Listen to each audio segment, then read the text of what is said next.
How he's going? On the water. I'm late. I'm like half an hour late to my own stream. We're at this like awesome Christmas thing. If people are in Ipswich, you wouldn't be in Ipswich. If you were in Ipswich, you'd be at this awesome. I think it was called Santa and Sirens. Santa and Sirens took the kids there. They were up late. My little angel children, and it was absolutely terrific. My boys got to high five a firefighter and a cop and a paramedic, and that's what it was all about. And we saw Santa, Saint Nicholas, and for us, it's definitely Saint Nick. I'm already telling I tell my boys about the Bishop Saint Nicholas. Let's be honest, and I'll be like, when you see a guy dressing up as the three wise men and there's a little baby, that's not really Jesus, but that's just someone pretending to be baby Jesus. That's the sort of gist. I don't like the idea of like lying to my kids, but I also I actually love the magic of Christmas. Let's be honest. Like I saw Santa tonight in Ipswich, and to see my boys, like how excited they were, it was incredible. It was awesome. Truly magical. They're kind of like shocked, but my boy was like, I was like, oi, there's Santa or there's a police car. What do you want to see? And he's like, he like almost wanted, I think he did say Santa, but yeah, he wanted to see the cop car too, because, I always encourage him to respect the police, because if anything horrible happens, you and I and everyone are calling the cops to sort out shit you don't want to deal with. And it was cool. We saw the mayor of Ipswich. Ipswich has just built this like whole new mall. It's like the first censored TV episode we did. We went into Ipswich, and it was like the mall was under construction, and it was just like meth addicts and people on Centrelink, and it was really difficult. There was no foot traffic, and it was graffitied up, and it looked like a shithole. So we're sort of like, 4 years down the track, the mall's finished. Finally complete. I think there might be a third stage still to go. They've done a really good job. I'm pretty sure that they've indebted the whole Ipswich, like all the rates are through the roof, and we're paying a fuckload, and I think they got into debt for it, but it's finally they finally revived the foot traffic of Ipswich. So it's filling me with hope to see life come back to Ipswich, to be honest. Our mate Dave right now. Yo, Hey, Dave. you seem lonely, mate. You're all by yourself. I know. No one else. I was late because we went to like a Christmas lights thing. Yeah, It was like sirens it's and November. Santa. I know. I was like, I even said to my missus, I said, "Where's me Santa hat? Somewhere there's a Santa hat here." And I was like, "Should I put the Santa hat on?" And she's like, "Don't. You'll be an idiot." It's November. November, mate. It's like they've still got a week of November almost. Well, I'm telling 2 you, days. but like it's been Christmas at the shop since October. I don't care. I don't buy into that. I mean, I don't. My family know that I've got like a no Christmas like movies, music until December thing. And like my daughter, she's sneaky, and she's like, hee, and she'll sneak in a Christmas movie in November or something, or just in random times in the year. And I'm like, hey, what are you doing? No Christmas. When's the tree going up, Dave? Tell me. I think we're trying to get one. Our weekend's packed. Maybe Sunday Arvo, which is December 1st. Like that's valid. Tree December. Yeah, we did ours last weekend, so it was good. Yeah, look, I can because it's a busy time of year. I can permit a tree in the last week of November. Like it's borderline. But well, like I was seeing like Halloween stuff. you know, you go to Kmart and it's Halloween on one side, probably October, Yeah. and the other side is Christmas. It's like they're occupying two spaces. It's like demonic, godly. You know what I mean? Nuts. Insane. It's crazy. Yeah. Yeah, I know where everyone is, mate. Everyone's watching Oz versus the Agenda. He's got like 17,000 people on his stream tonight. Then Jordan Ditloff, he's got like another 800. They're watching the Senate stuff, like them just jamming all these bills through. It's freaking, it's boring as, like, it's more like watching paint dry, because every 3 seconds, like, the ayes and the nays, I think the ayes have no division. Okay, division, ring the bell for a minute. And now we're going to look at this amendment subsection. It's page 235. That's what we're doing. And we're going to have a call. Do the ayes have it? Yeah, Whatever Jordan Ditloff says No, is pretty on the money. It's Like a division, ring the bells for 1 minute. And so then everything is just taking forever, because every 3 seconds I got to call one of these divisions, and then they have to all like walk back and forth over the chamber, and then they have to like count a sheet. Can we get an app called the division app, and then ring the bells so people have got a minute to know that they've got to vote? And then look, imagine all the senators got like a little push notification on their phone, and they've got their secure digital ID because they're senators. Screw them. They've got to log in, and they've got to have biometric logins. And then they go, yes, this is definitely me, and I am voting. Or imagine, look, they know the run sheet. They've done all the debating. They've done all the talking. And then they have like, here's a list. Here's these 5 amendments for this bill, and here's 10 for this one and 3 for this one. Imagine they could just go through and go, yes, yes, no, no, no, yes, yes, no, yes, no. Bang. Everything done. All the voting done in one hit. Yeah. The efficiency and like process optimizer in me is driven freaking mental watching Question Time and Senate and House of Reps. I'm convinced I could not actually be in Parliament. As much as when I first started getting politically involved, I'm like, oh, maybe I should join the party. Oh, maybe I should go for Bruce auction. Maybe that'd be amazing. But now that I've watched enough politics, I'm like, no chance. Boring. Hang on. I'm just going to drop off for a sec. My daughter needs me for something. So you'll have to riff. Holding down the fort. He'll be back. I'm glad there's someone who's like political nerds in this world. Even though, like, I go to the I'm in the Ipswich Libertarian branch, Libertarian Party. So like I attend, what's that, once a month. I call it steak night. Like I'm going to get a delicious steak. It's the PA pub in Ipswich. Have you ever been to Ipswich? We decided it's the best pub in Ipswich. It's delicious steaks. I think there's 100 beers on tap. Really nice place. It's the kind of place you would take your missus on a date. So, I go for the steaks and then I go for the banter, and the libertarians are like brilliant people. They think about stuff. I would be trusting Jordan Ditloff. They said that he's doing a live stream tonight. I think he probably told me to share it. He's like, this shit's going down tonight and everyone needs to fucking share it. And I didn't.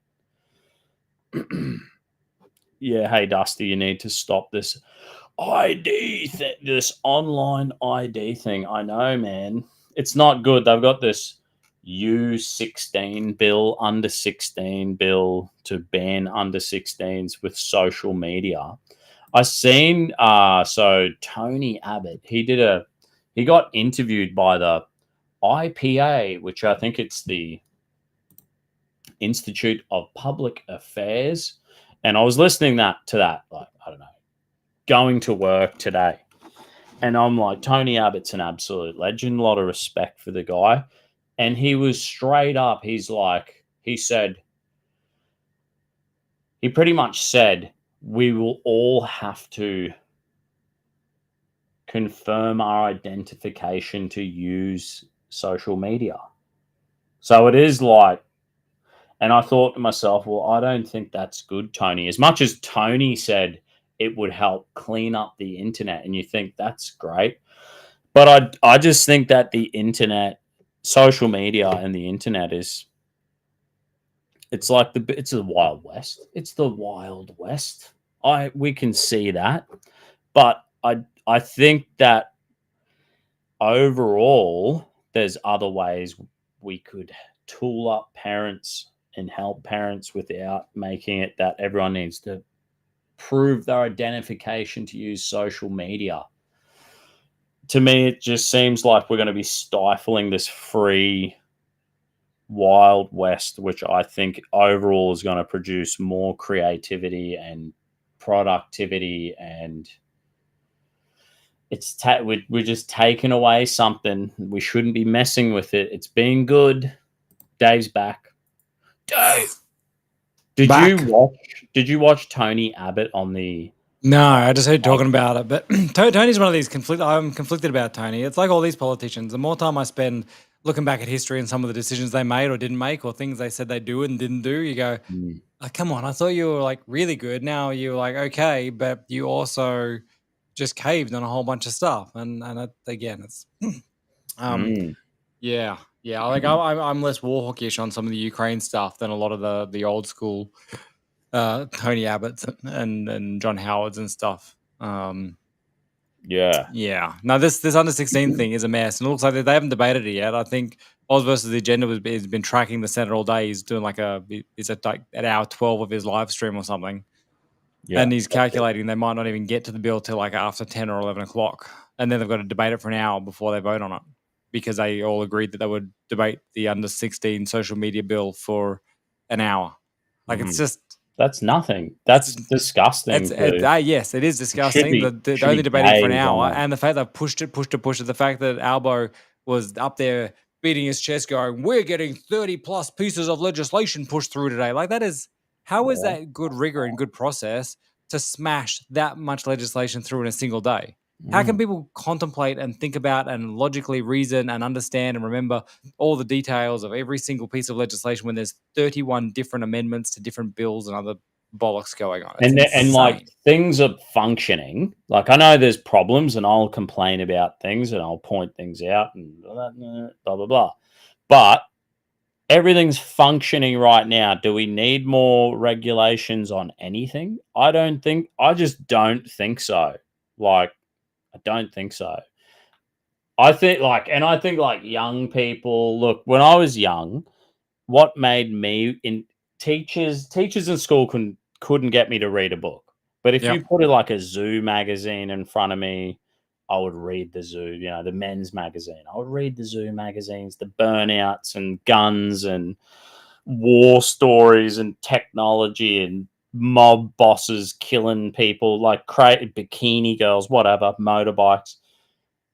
And the thing is, like, even my family, we are like these cavemen type. Me and my brothers are like these cavemen retards who do relatively pretty good, despite this reality. But I think like you give us social media and a phone, and we start like reading and writing and using technology, and like it pulls us out of the Stone Age. So I think like banning social media for kids seems to me like people whose brains are wired like mine are probably better to get online as soon as possible, even young, but with parental supervision. Yeah. You know what I mean? This is the thing, and I read through half a dozen of the different submissions and stuff the other day for a video I did on the under 16s ban earlier in the week, and overwhelmingly the submissions are against it, from all different types, from mental health groups, from child advocacy groups, from family groups, from religious groups, from queer groups, from across the board, law groups, lawyers, everyone. So many people are saying that the Australian Human Rights Commission, like all these people are coming out going, this is bad. This is not a good idea. This is not well done. Even if we agree, we should look after the children. This is not the way to do it. This is too broad. This is, abdicating responsibility. Parents are just going to assume everything's fine. They don't actually have to be engaged and involved because the government's fixed it for them. All these different points that people raised. Like Sarah Hanson-Young in the Greens was raising some of these. I'm like, oh my goodness, I'm agreeing with a Green senator. Like, shoot me.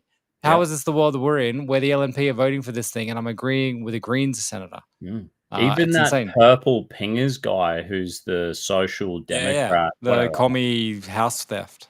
The dude from like the absolute worst Marxist political party, the Socialist Alliance or something, right?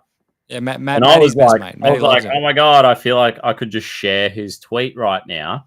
And he was like, he said something like, here's Albo, trying to pass misinformation, and you 16 Yeah. laws while there's a housing crisis. And I'm always on here complaining about, how is the next generation going to Right. afford to buy a simple home on a working class wage? It's very frustrating to me.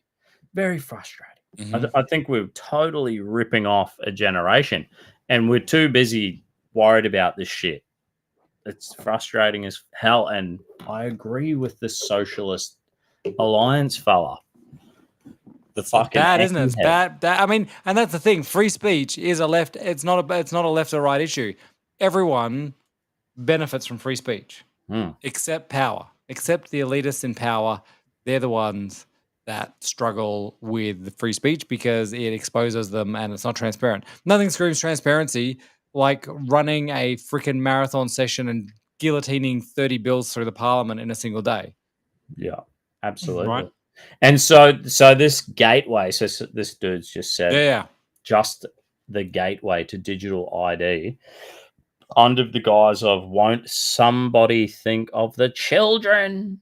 And like, is that the thing? Because it's the law is on the social media companies So will now request everyone to prove they're over the age of 18. yeah, So you and have even the to liberals' register. amendments that say, oh, they don't need to use a digital ID or any other government ID as long as they can show another way they're proving the age. But if they have another way, then maybe they can use IDs. I'm like, it's such doublespeak, and it is retarded.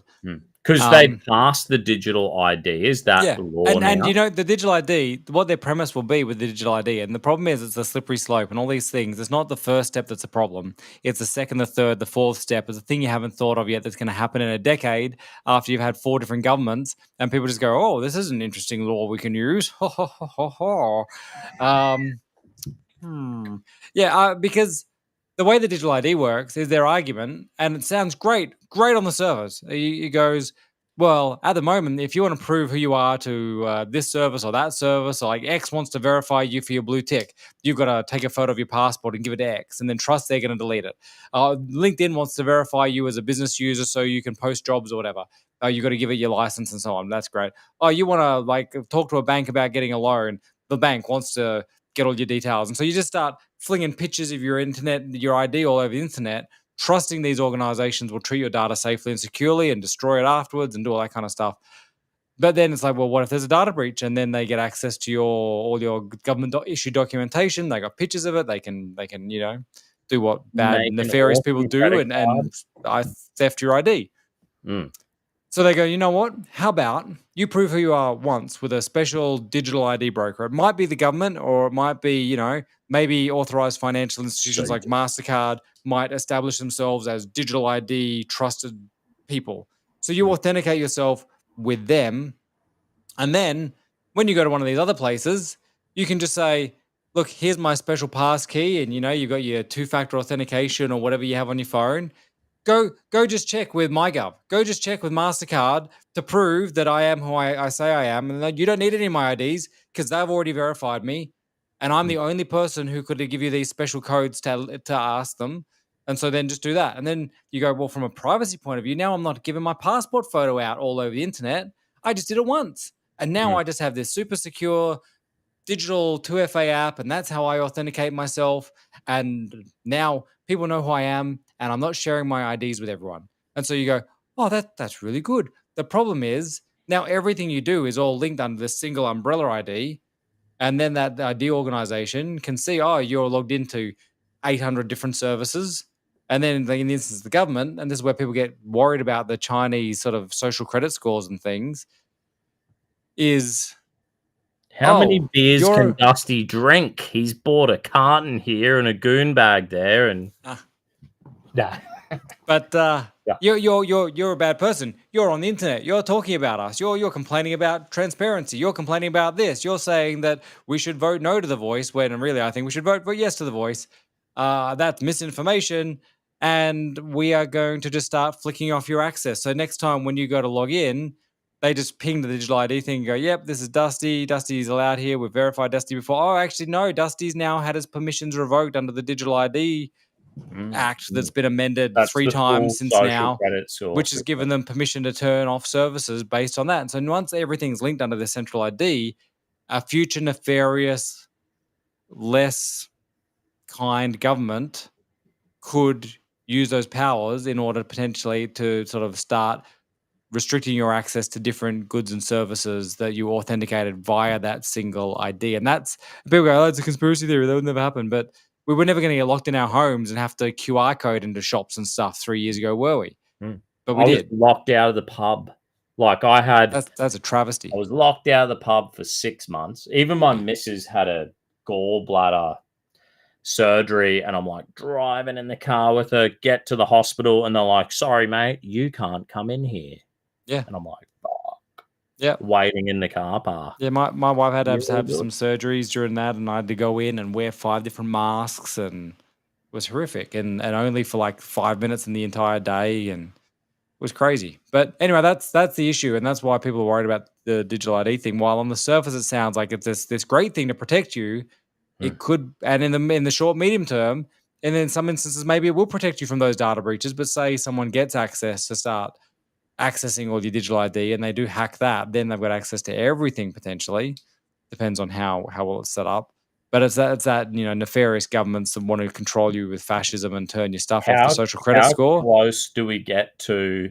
So I mean, if you read the Bible and there's that whole mark of the beast, you can't buy and sell without it. They've been saying that since FPOS came in or earlier, mate. Like I remember back in the 80s and 90s when FPOS started coming out and you had your cards and barcodes. When barcodes started being put on goods and services back in the 80s, they were going, this is the mark of the beast and you're going to need a barcode, blah, blah, blah, blah, blah. And then the Australia card, everything's the mark of the beast. Like I'm not going to try and Nostradamus my way through Revelation too hard. So like, say like, so I don't know, did Apostle Paul gets bitten by a snake and he's shipwrecked and he's hallucinating and he writes a crazy book, the Book of Revelations. It's John, by the way, not Paul. Who wrote it? John wrote Revelation. Right. Sorry, so just for accuracy. He writes a crazy story, but like, who knows if like in that era when this is happening, there could have been like, there's stories of like kings and would be like, you have to have the king's seal. They might give you the ring, and without this ring and proof of seal, you can't do this and you can't do that. And without this approved symbol or whatever, you're effed. Throughout the ages, people have interpreted Revelation to fit their time and age. Everyone thinks Revelation is tomorrow.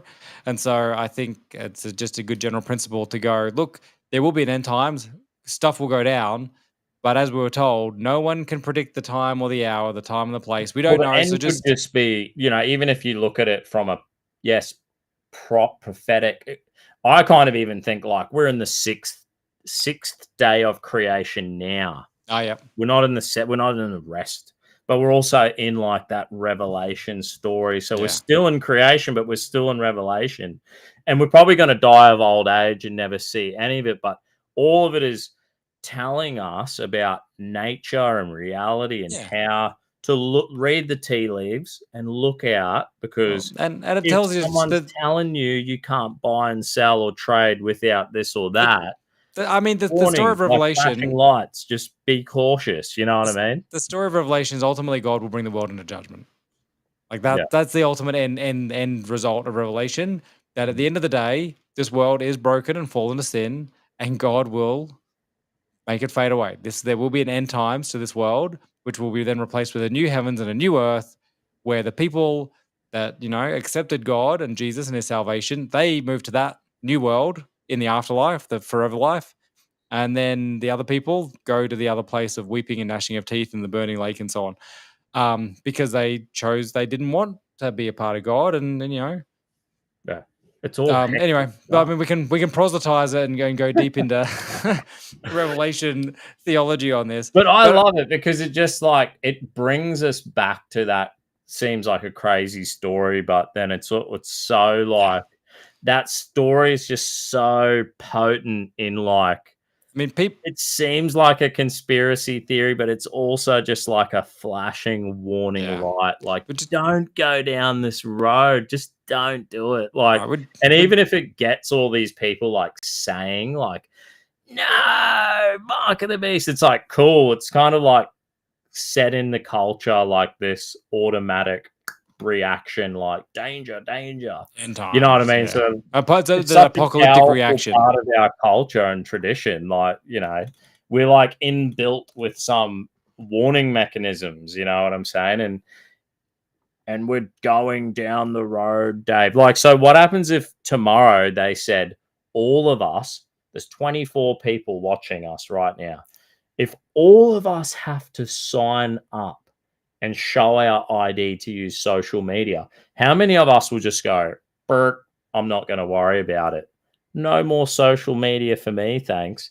There will be 10, 20% of people will opt out of social media altogether. Like active now, I reckon 10% will go, see ya. I'm not interested. Yeah, and I mean, there's two sides to that as well, right? It's like, do you fall on your sword and risk whatever future digital ID punishment might come at you, so you can continue to be a voice in the wilderness and continue to take a stand and try and like wake up the sheeple? Or do you stand on your principle and you go, well, screw them, I'm not doing that. They can't track me, and I'm going to go underground and I'm going to start the resistance. It's like, you've got Eat those two Matt choices, right? burgers. Like you go off platform, and then how do people find you? And then you've got this whole underground resistance thing, and that can work, but it's, you know, building the audience and getting people to follow you to whatever unnamed dark web platforms or things that are social media that aren't social media, like building like the world's biggest WhatsApp group or whatever. I don't know. Like, I mean, I started this during the misinfo thing. Well, I started it when I rebooted from my first iteration of trying to do this to Dave right now back in July, and I set up a Substack where people can subscribe for free, and they put their email in, and then at least I've got an email list because email is fairly unregulated compared to any of these other things. Because email's been around forever, it's so low tech, relatively speaking. It's really hard for them, and you know, privacy issues because it's so much of that in one-to-one inbox thing. They don't really regulate emails, and so I was like, I'll build an email list, and then I've got a backup. At least I can email people. Even if Substack No. gets shut down, I can still extract the email addresses. And then even if I have to set up a Linux server and set up a mail server on my own Linux box or whatever that means, there's ways around that to still connect and contact people. So I think You're listening to this transmission. You'll be You like are the full resistance. like Terminator John Connor. I don't know what Yeah. Terminator it was, but they would have the radio and they're like was listening to it. it was the Christian Bale one. Yeah, Like that was 4, sick. but not 4. Did that even like was that like eventually just like, did they pretend that one didn't happen and they just I think it falls continued into that category of it didn't really happen and got retconned by like Genesis and stuff. it was blurred out by Um, a fucking time traveling robot. with the Jai Courtney one kind of yeah, retconned that one. But I remember because I was Christian Bale and I remember just cacking myself. I was like, if you're listening to this, you are the resistance. And I'm Batman. Did you go to schoolies? No, I grew up in WA, mate. We didn't really have schoolies in WA. It wasn't a thing, like not like here. No schoolies, eh? That's No. that's Queensland's Gold Coast is a bit far to get to from Perth. Well, I mean, but like these days, you've got schoolies down in Perth, right? Like I don't know. I haven't been there for 20 years, and I'm not in touch with teen culture in Perth anymore. I'm sorry. Like, and maybe I think some kids, depends on their family, like because there was like Rottnest families and families that went to Rotto and families that didn't and stuff. So maybe the Rotto families, those kids went over to Rottnest and did some stuff. I don't know. I wasn't my circles. Thus saying this is the concern. Like, so these are kids who have social media and they're like, schoolies on the Gold Coast shun alcohol and partying for avocado toast, sun, and exercising. I want to see if there's any. Said all those dudes that shagged the tranny. Yeah, was there dudes who shagged a tranny? Yeah, apparently.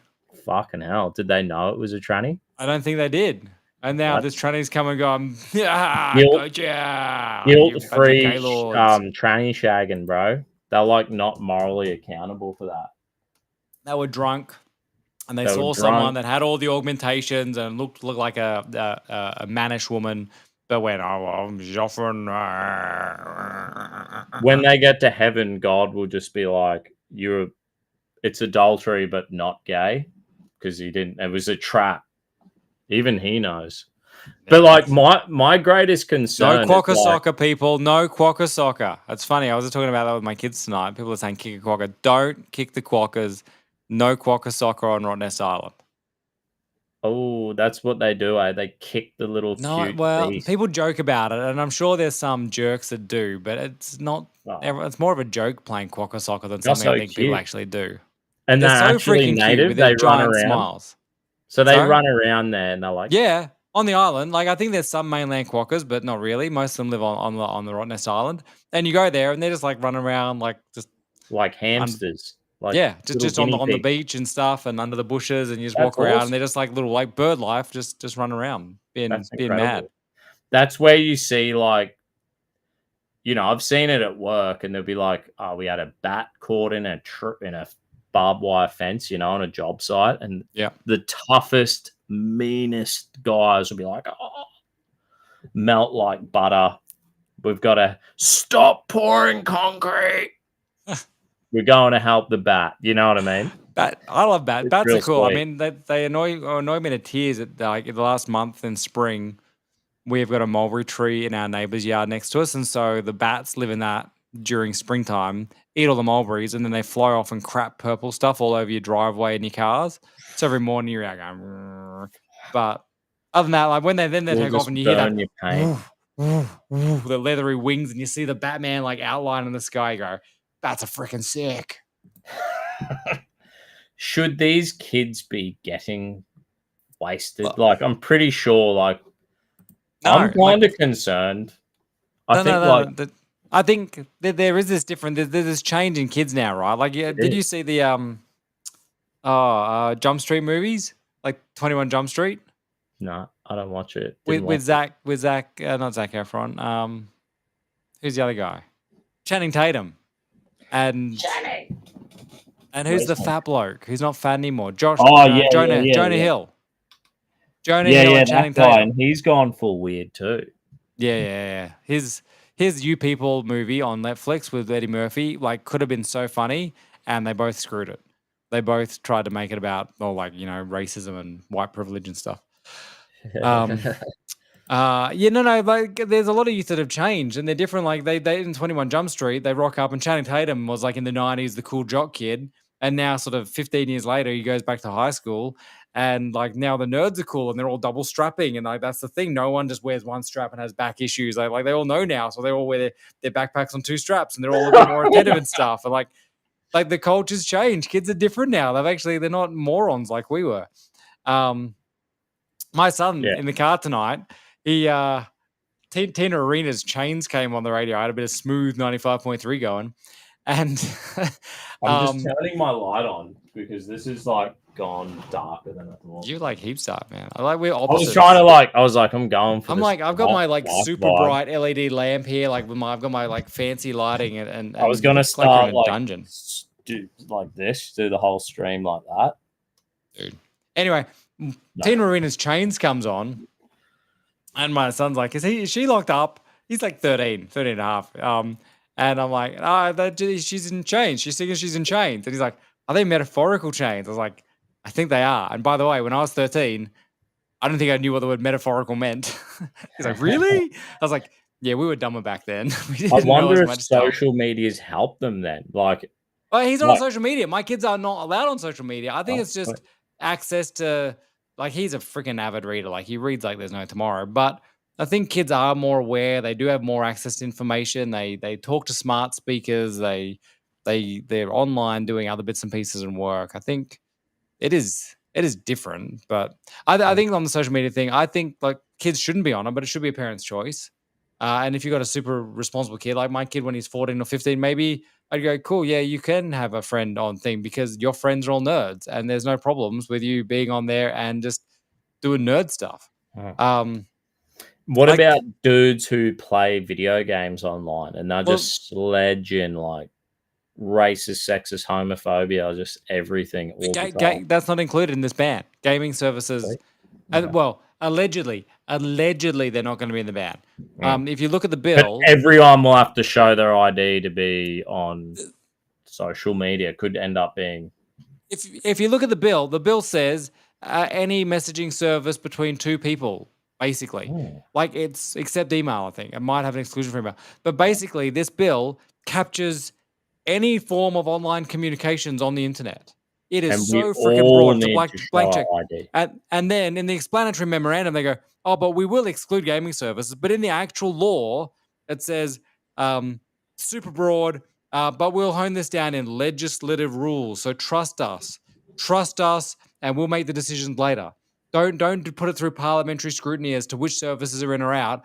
Just trust the government of the day that we can make up those rules later on, and she'll be right, mate. I'm like, are you freaking stupid? That's such a blank check bill. So regardless of the process of the 1 day for submissions, the like 1 day for Senate Review Committee, the jacking it in with 30 other pieces of legislation on a Thursday through the Senate, the bill itself is just a freaking blank check, and it's so broad it should be dismissed because it's crap.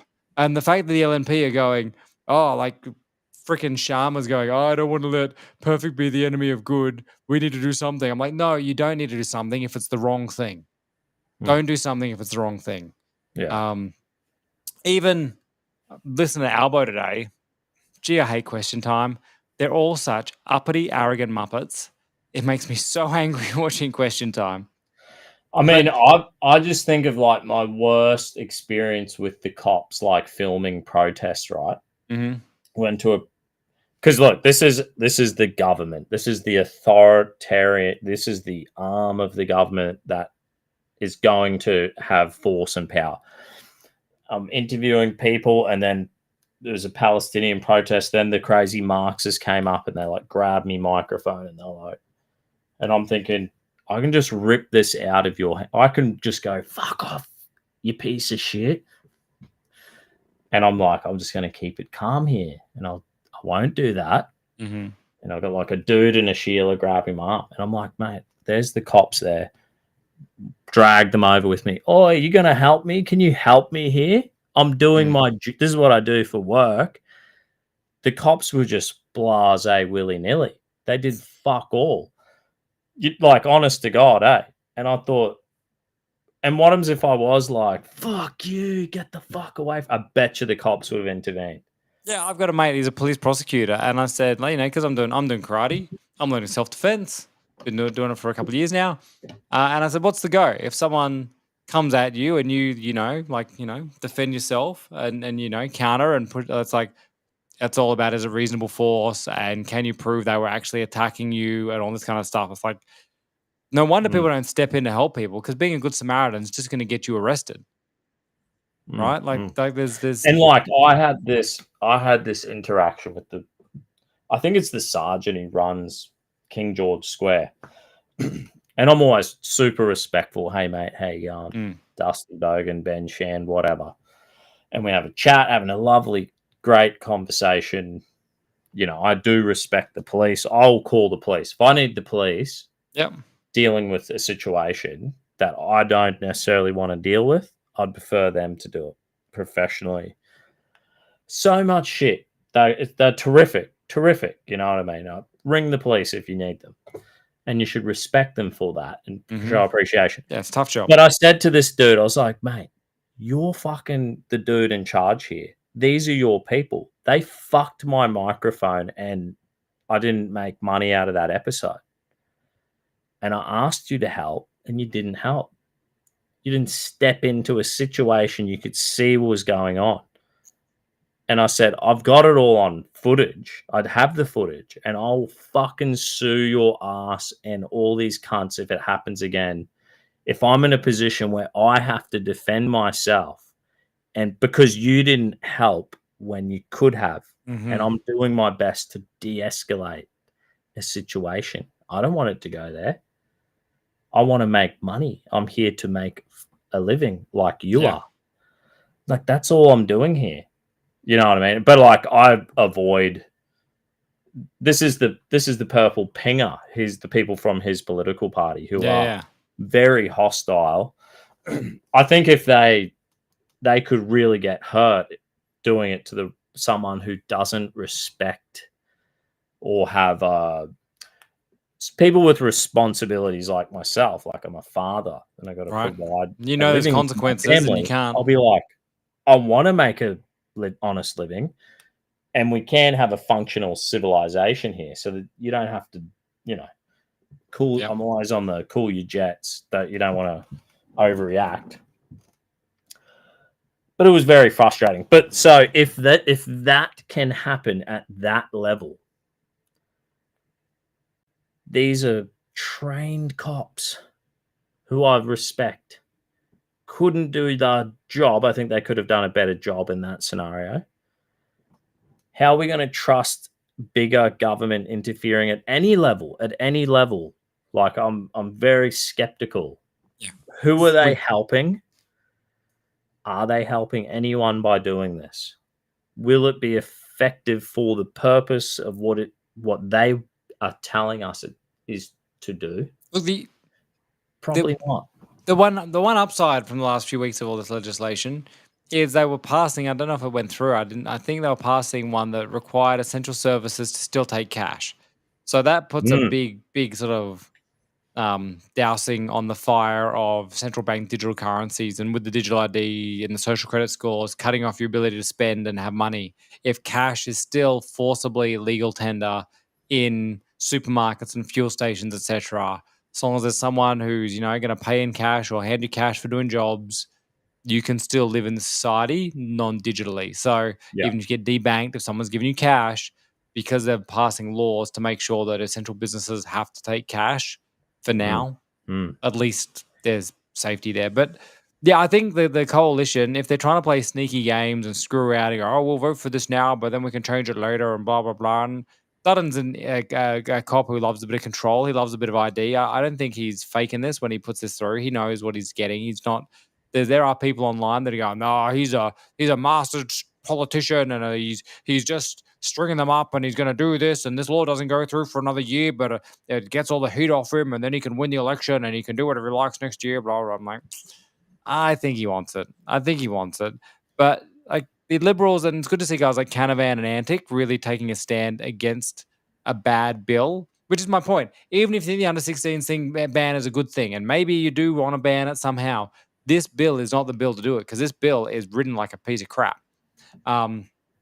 And by not standing up against it, like Albo today was banging on against Dutton and going, here's the guy who said he wanted to take the statutory tax cuts changes to an election. He said we should have an election over the statutory tax cuts because I'm changing the mandate.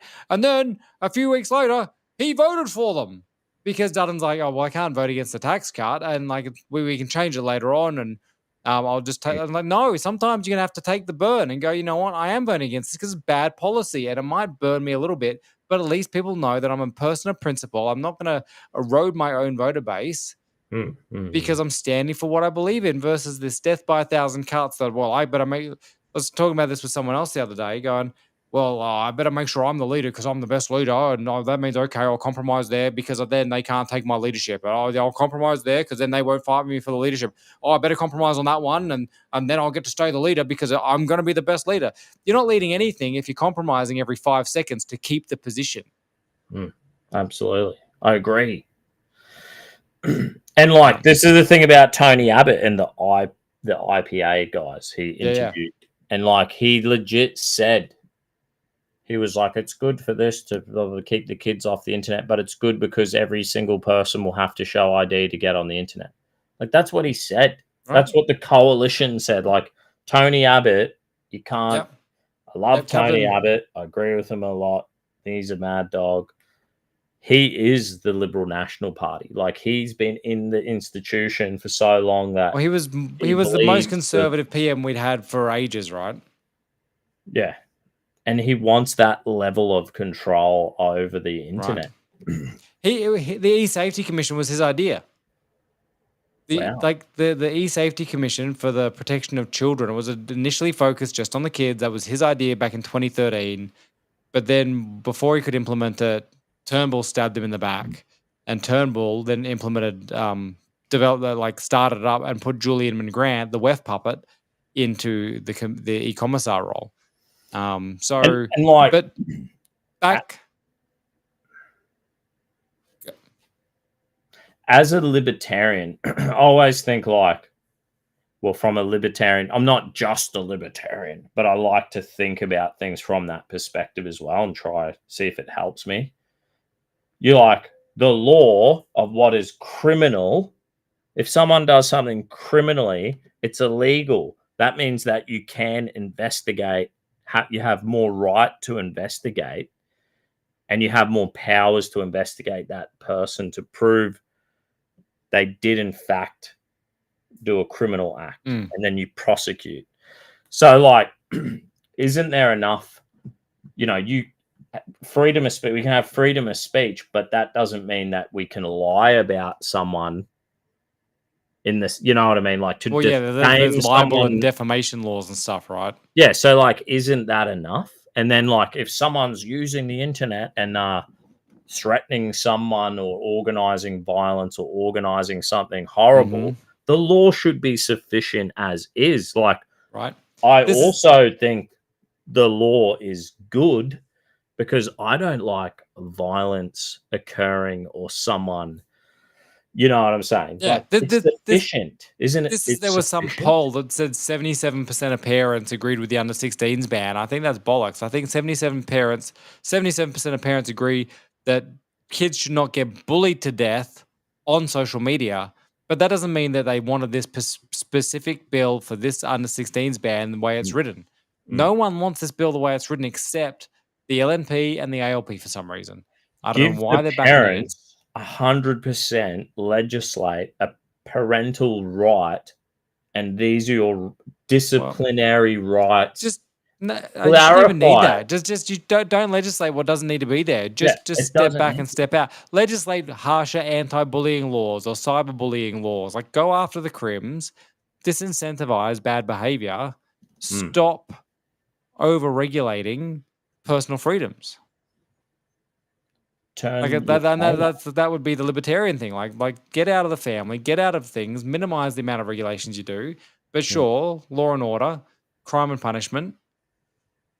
But Tony Abbott, back when he proposed the e-safety thing, like there were tech firms back in 2013 going, this is a bad plan. Like this is going to lead to censorship. This is going to be dangerous. Back then when it was the e-safety commission for children. And then like a decade later, I bet those people that wrote those articles are going, hate to say I told you so, morons. Because someone breaks the law, someone's a criminal and they've injured or hurt someone, something's gone wrong, and you go, that's fucking horrible. We all agree. But because there's criminals, do we all need to show our ID to use the internet? Like, you know what I mean? This case scenario, 16-year-olds are being bullied. Well, crime we all hate. Because there's a crime we all hate, everyone has to now capitulate and give over. Look at airports after 9/11. Exactly. Right. There was one act which, you know, I'm not going to go down conspiracy theories around if it was a CIA job or whatever. Maybe we'll find out with Trump if he releases the documents from all these deep state cover-ups and investigations and things that no one's ever seen. But regardless, something bad happened. Very bad happened in America. And now forever and a day, if you're in the US, you've got to take your shoes off and you half get naked and go through special microwave scanners and have all these invasive searches and things. Like, it's just horrific. What the behavior of a few bad actors have forced on the rest of the world forever. There was risk after the Bondi stabby thing that happened here earlier in the year that they were going to start putting metal detectors on all shopping centers. I was like, what, we've got a freaking airport security to go into a Westfields now? That's insane. Like, they brought in your Queensland Jack's law, I think, with wanding powers.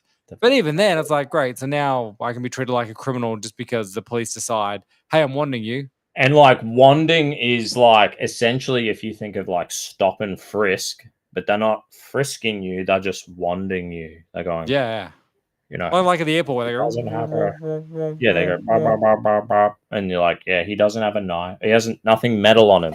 So like wanding is better than stop and frisking, but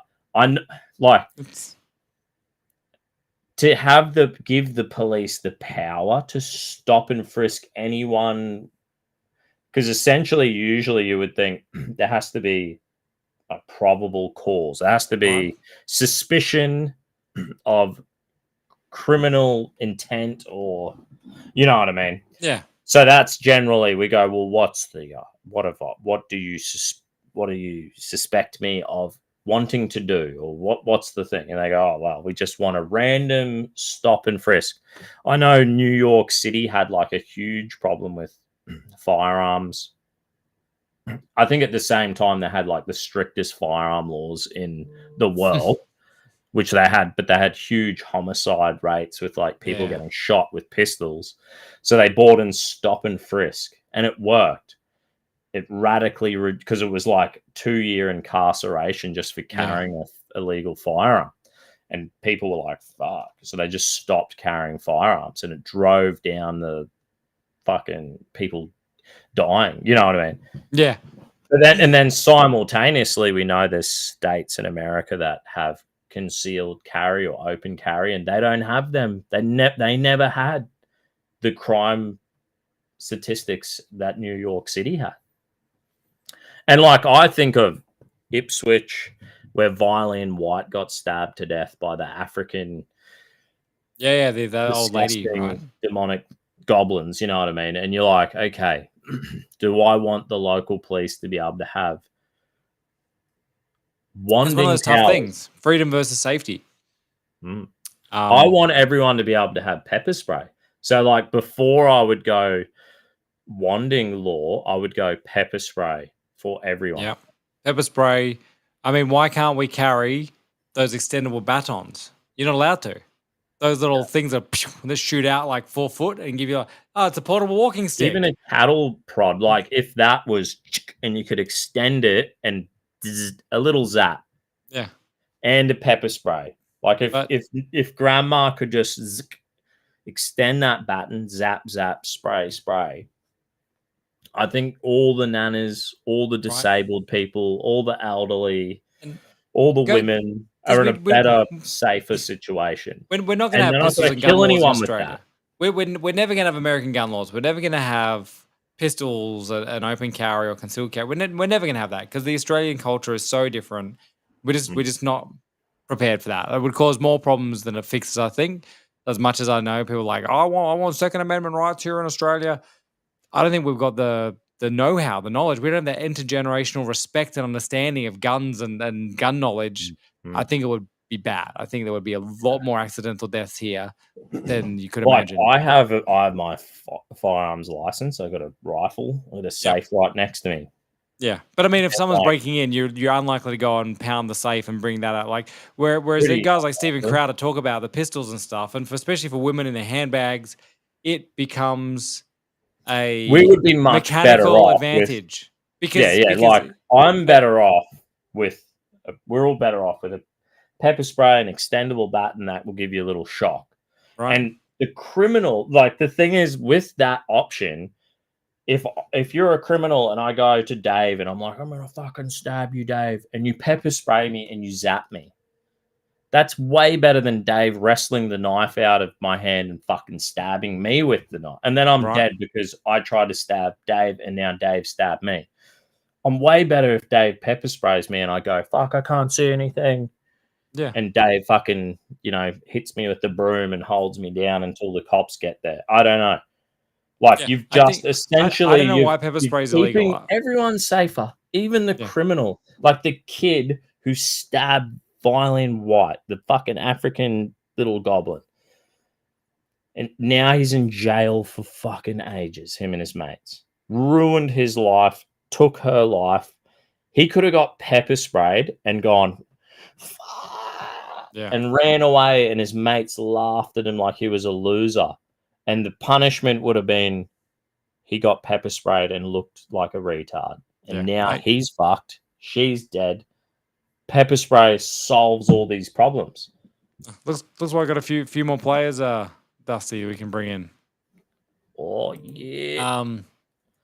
I think the self-defense laws and castle law, like someone put in here, short and stout, that if you defend yourself, your family, possessions from a home intruder, they get injured, you get screwed over by the courts. Ridiculous. Like I think our self-defense laws here are inadequate and crap. I've got this g'day Tim and Andrew. Hi Dusty. Hi Dave. G'day, Dave. Did you guys hear about this in the UK that they're now saying that the Lord of the Rings, people who read the Lord of the Rings, could lead to right-wing extremism? That's the government report. Well, it does Is certainly that raise. incredible? It is, and Doesn't surprise me. It does. It does. It does raise your Have, consciousness. have you guys read Lord of the Rings? I read it when I was in year 5. I haven't read it. I've read the I- first book. It bored me. I've seen the movies. Yeah, the movies radicalized me. To be I've honest. never seen the third movie. I got to the second one and went, this is boring. I'm about a quarter of the way through 1984. I'm just afraid it radicalizes like short, hairy people. They Have feel you, like have they you can. seen the 1984 and 1984 film? No, I didn't know it Okay. existed. Yeah, they made one in 1984. It was on streaming for a while. I won't spoil it for you, but there's a shocking bush exposure. A big, hairy Japanese bush. Beavertown. Sharon Stone style. Yes. Yes. Okay. Got it. I had a mate who went to Japan, and he said the Japanese women have like they don't shave down there. It's a part of that culture. They have like giant wizard beards. Most women don't shave down there. Really? Well, you've only been That's with one, tough. haven't you, Justin? Well, we're going from digital ID and self-defense to Sorry, lads. beavers. We're going down there. And I thought I was responsible for going downhill last week with my inane comments. Who's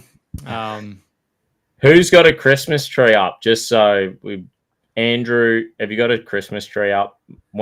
Do you put it up, and when is it going up? The answer is no, but yes, I will be putting one up soon. It hasn't become December yet. That's usually when I put them up. Yeah. Good man. That's Good what man. Dave told me. Yeah, December, not before. Tim, tell me, when's the tree I've- going up? I haven't got one yet. Don't you have one I- Christmas tree that you just? I chuck my Christmas tree in like a black garbage bag. Well, no, that was my next question. Are you real tree or plastic tree people? Definitely fake one. Oh, definitely real tree. Yes. Wow. Yes, we converted real trees like nearly a decade ago, and every year we're off with get down to the place and getting a real tree, and we've got the bucket of water, and you got to stand it in there and screw it in, and Mad. Terrific. makes the house smell like awesome pine Yeah. for a month. It's an amazing smell. Tim, have you ever had a real tree? Yes. Okay, so you know what it's all about. Dusty, have you ever had a real tree? When we were younger, like we would go and chop down Christmas trees up the sunny coast. They grow along the motorway, and we'd like legit just pull up, illegally chop one down. This continued for about 10 years in a row. And I don't know why we stopped, but we did.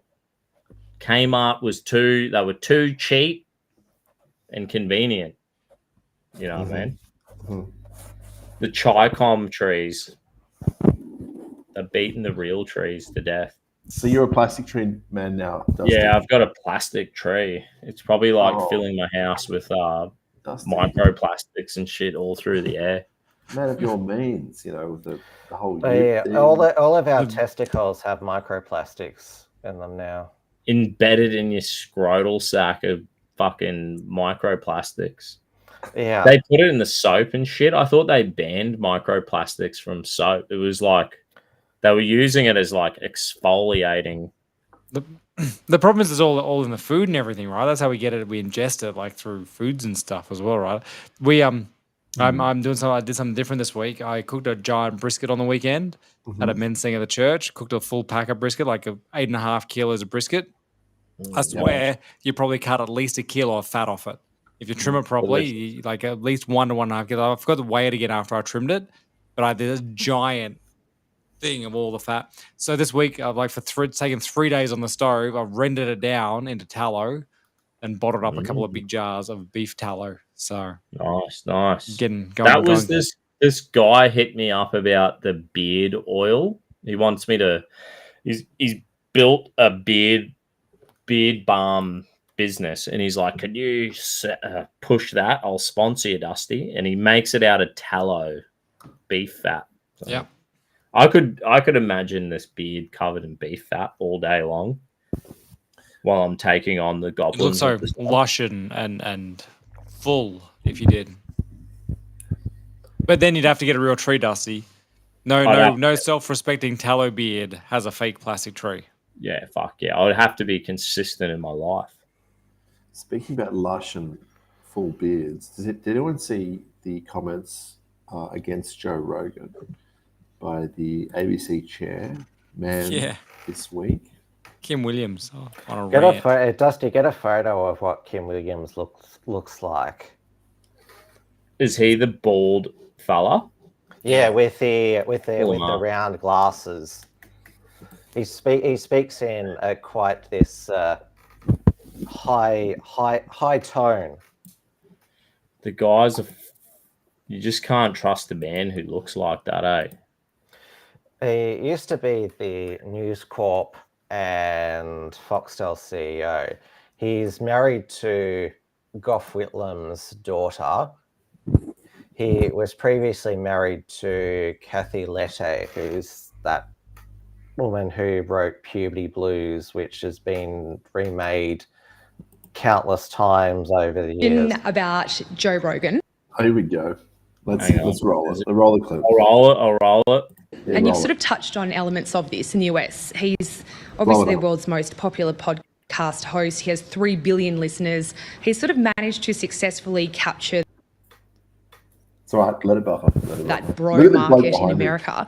And his influence is such that She should just put her phone down. It looks fucking pathetic. Yeah, that was really Unprofessional.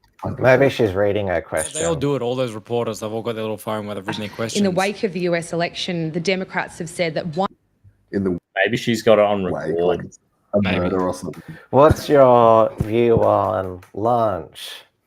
Look at this of bag Kamala with his Harris's cup of tea. mistakes was that she didn't appear on his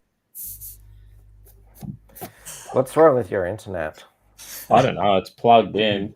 I was having trouble uploading some TikTok videos. Oh, sorry. X. Let's see where she goes with this. Let's see where program. she goes with this. So I'm just wondering if you had any observations about what's Let's just pause it. behind And the we'll come Joe back. Rogan effect, how you believe he's managed to so successfully. I Yeah, think he's like I'll come let out of nowhere like yesterday. He's been around for like 12, 15 years now. Like it's And he used to. Bernie Sanders was his bro. exactly.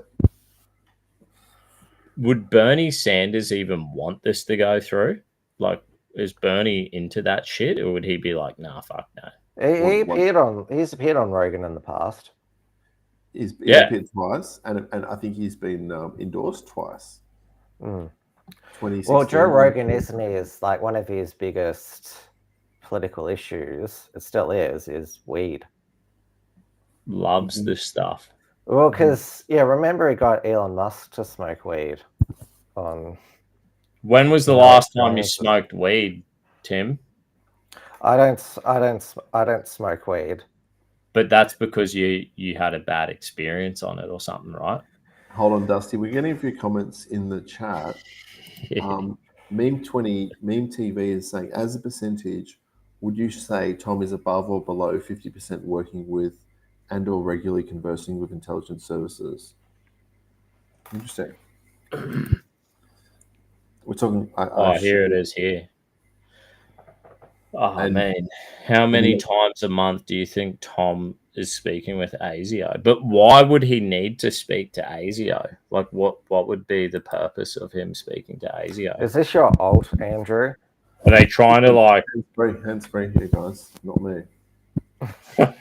I'm actually a supporter of the individual in that chat. So interesting comment. Meme TV. It's concerning. I wonder how many Marxists get hit up by ASIO. Yeah. I think Meme TV is talking to the fact that I guess if Tom didn't exist, they'd have to invent someone like him to sort of disfigure the movement in the minds of the average person. You know, the whole ninja, the black outfits, the salutes, that sort of thing. The only concern I have about Tom and his crew is that I think they're operating in Brisbane right now because they did some action this year. Yeah. But I've never met these guys. Like, I've never met them you'd think they would be at other events and in the kind of right wing They more zeitgeist of try things, like to get conferences, themselves. protests. Wouldn't there be like eventually I would have bumped into some of them and had a chat? And the fact that I haven't, I don't, it makes me, one day I might meet them, talk to them, and then I'll say, actually, they're reasonable people. But until then, I can't comment. Maybe they don't want to reveal themselves to you. Maybe not. Obviously not. They might think that you're a Civnat cuck. Yeah, maybe. Maybe they do. Maybe they don't like. I don't know. Like, I don't think we've even got civic nationalism in this country. Like, multiculturalism has been embraced by the government, and civic nationalism to the point where when we celebrate Australia Day and Anzac Day, and we do some events, right? We encourage everyone to be patriotic, like waving the flag and showing patriotism to the nation that we have. The government does not push that out. It is not encouraging the flag and patriotism and the anthem or the flag or the Anzacs or Australia Day. So then what civic nationalism has it ever actually been tried? Have they even ever tried it? It was never pushed by the mainstream. It was always seemed to have been abandoned in my lifetime. I've never seen it shown by the government to be in practice. I think it should be in practice, and I think it would be it would change things and improve things, but I think we should end mass migration and multiculturalism. Should be done away with, gone. I don't think it's working for us. Doesn't mean I hate someone because of the color of their skin, or I can't be friends with someone or polite or respectful to someone of a different racial background. Of course, I'm fucking excellent and nice to everyone I meet. It's a good way to be. It's a great way to live your life, just being a nice, friendly, polite, happy person going through this world. That's the way we should all operate, without fucking pointless confrontation and drama. No one wants that shit. Hey, Dusty, do you reckon... I agree. Dusty, do you reckon that video's buffed now? Yeah, let's give it a shot. Successfully capture this huge market. And then for us here in Australia, Just let it. How would or should the ABC be going about capturing that? Capturing what, bitch? Sorry, excuse my French. I couldn't help myself. Has she got Christ earrings on? Capturing what? That the male market Kind of audience. Look, I'm not. By the way, pause it there, Dusty. This is the guy who's saying that Joe Rogan is like a threat. Sure that There he is. I'm the right person to respond to that question. I am not a consumer or enthusiast about Mr. Rogan and his work. Shocking. I am not one. You're not the right person to respond. Her question was, though, shouldn't the ABC be after this sort of market? And he just completely threw the whole thing away and said, because I'm not a fan of Joe Rogan, I shouldn't be answering this question. That wasn't the question. How does he know about Joe Rogan if he hasn't seen his show? Everyone, they all know about Joe Rogan. They've been reading articles on the SMH for the last week, bemoaning Kamala's loss. These people are so pathetic. It's so sad. They don't know how normal guys talk. Like, that's the thing. This guy He's a super intellectual and intelligent fucking guy, and he doesn't know how normal people talk. Like, most people will talk how Joe Rogan talks. Like, I know everyone's like, oh my God, he's an amazing communicator, and that's why everyone loves his podcast. I think Joe actually gets into that normal speaking flow of things, like when you're at work bantering with your mates, or you're with people who you're comfortable with. He's great at making people feel comfortable and talking. So when you watch the show, you're like, fuck, I actually feel like I kind of know Mel Gibson now, or I know Russell Crowe now, or I know fucking Donald Trump. You think you feel like you know them. Like, you've sat down and just had a general banter for 3 hours with them.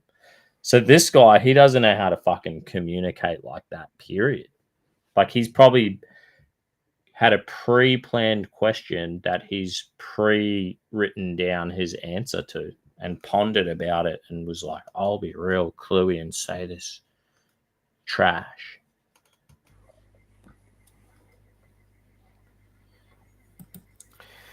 All right, keep going with the clip, maybe, Dusty. Let's go. One of the 3 billion, and I'm unlikely to be 3 billion and one anytime soon. I think people like Mr. Rogan prey on people's vulnerabilities. They prey on fear. They prey on... Prey? Literally? Seriously? Oh, that is so sad. That is so sad. It's like he knows nothing about Joe Rogan. You know, Joe Rogan has spoken to an amazing, plethora of individuals across such a wide range of, from Bernie to Trump to everyone in between. And these people pray. Joe Rogan prays. It's not like Joe Rogan's being piped into everyone's television free of charge for the last 50 years. Oh no, it's not free. We're not forced to pay for Joe Rogan like we are through the ABC through our taxes. He wants more money for that. This was the point of his address. He wants even more money for the ABC to do. I don't know what. Pray. Seriously, man. All these boomers, they're so insufferable. Sorry to be anti-boomer. There's boomers in the chat. It shows you the previous image that I had up with the Tolkien's Lord of the Rings. If you read Tolkien, if you read Lord of the Rings, you're a fucking right-wing extremist. And that's the same as what this cunt's saying. Something normal and enjoyable for us, the bulk majority of people. This guy sees no value in Joe Rogan. Like, some nutcase would see no value in Lord of the Rings, being like, that's so fucking creative and magical and mystical, and, creating pathways in your brain of creativity and seeing magic and life again and being the hero and fighting the fucking goblins. This guy can't see that. He hates that shit. He hates fucking Lord of the Rings and he hates Joe Rogan. It's in the same stream. He's in the same fucking... These are the people in power. It's really sad. And these people don't, as you said, they don't see fantasy on one hand, and they don't connect with normal people on the other. So where are they? They're living in some sort of ivory tower. That's the expression. That an ivory tower is what it sounds like. What it is. It's a tower high and far away from the mass of people. And people who are into Lord of the Rings, by the way, are just trying to escape the banality. That means the boringness of this thing that they hold out as we've got to exist in this sort of weird modern society, which is kind of there's no sort of magic, as you said, Dusty. There's no pathos or pageantry or great myth to sort of inspire us. It's just this endless sort of drudge of multiculturalism and blaming of working class white men. It's just uninspiring. We don't even have a decent military anymore. We don't have decent uniforms. You look at the average public service sector employee, they've got a some sort of like really cheap plastic T-shirt with an Aboriginal dot painting, and which is not even Aboriginal, by the way. Dot painting, just for the record, it was invented in 1971 by a white guy. Painting on it. Do you know what I'm talking about? Like some sort of low level. Even people in Russia have beautiful uniforms. Even low level railway employees, to give them something to believe in. They took away the postie bike, Andrew. Like we even like the red demon. Like I would see the red demon cruising around, and I'd look at it like that cunt's got a fucking sick job. Every concrete is like, I'm retiring from concreting and going to be driving like some little trike. So it's like a trike, Dusty. Have you seen it? It's an electric trike. They now have an electric fucking trike where we had this like iconic. I have a postie bike. I bought one. I've got it in my shed and it's fucking sick. So and every time I ride it, I feel like I'm fucking riding a demon in hell, But they've got the yellow. It's like a roll cage thing on it. You know what I'm talking about? I'm a fucking gay. That would be insulting to gay people. Right. But yeah, let's hear the rest of this guy. Where is he? Anxiety. They prey on all of the elements that contribute to uncertainty in society, and they entrepreneur fantasy outcomes and conspiracy outcomes as being a normal part of social narrative. I personally find it deeply repulsive. Let me deconstruct this. They engineer fantasy outcomes.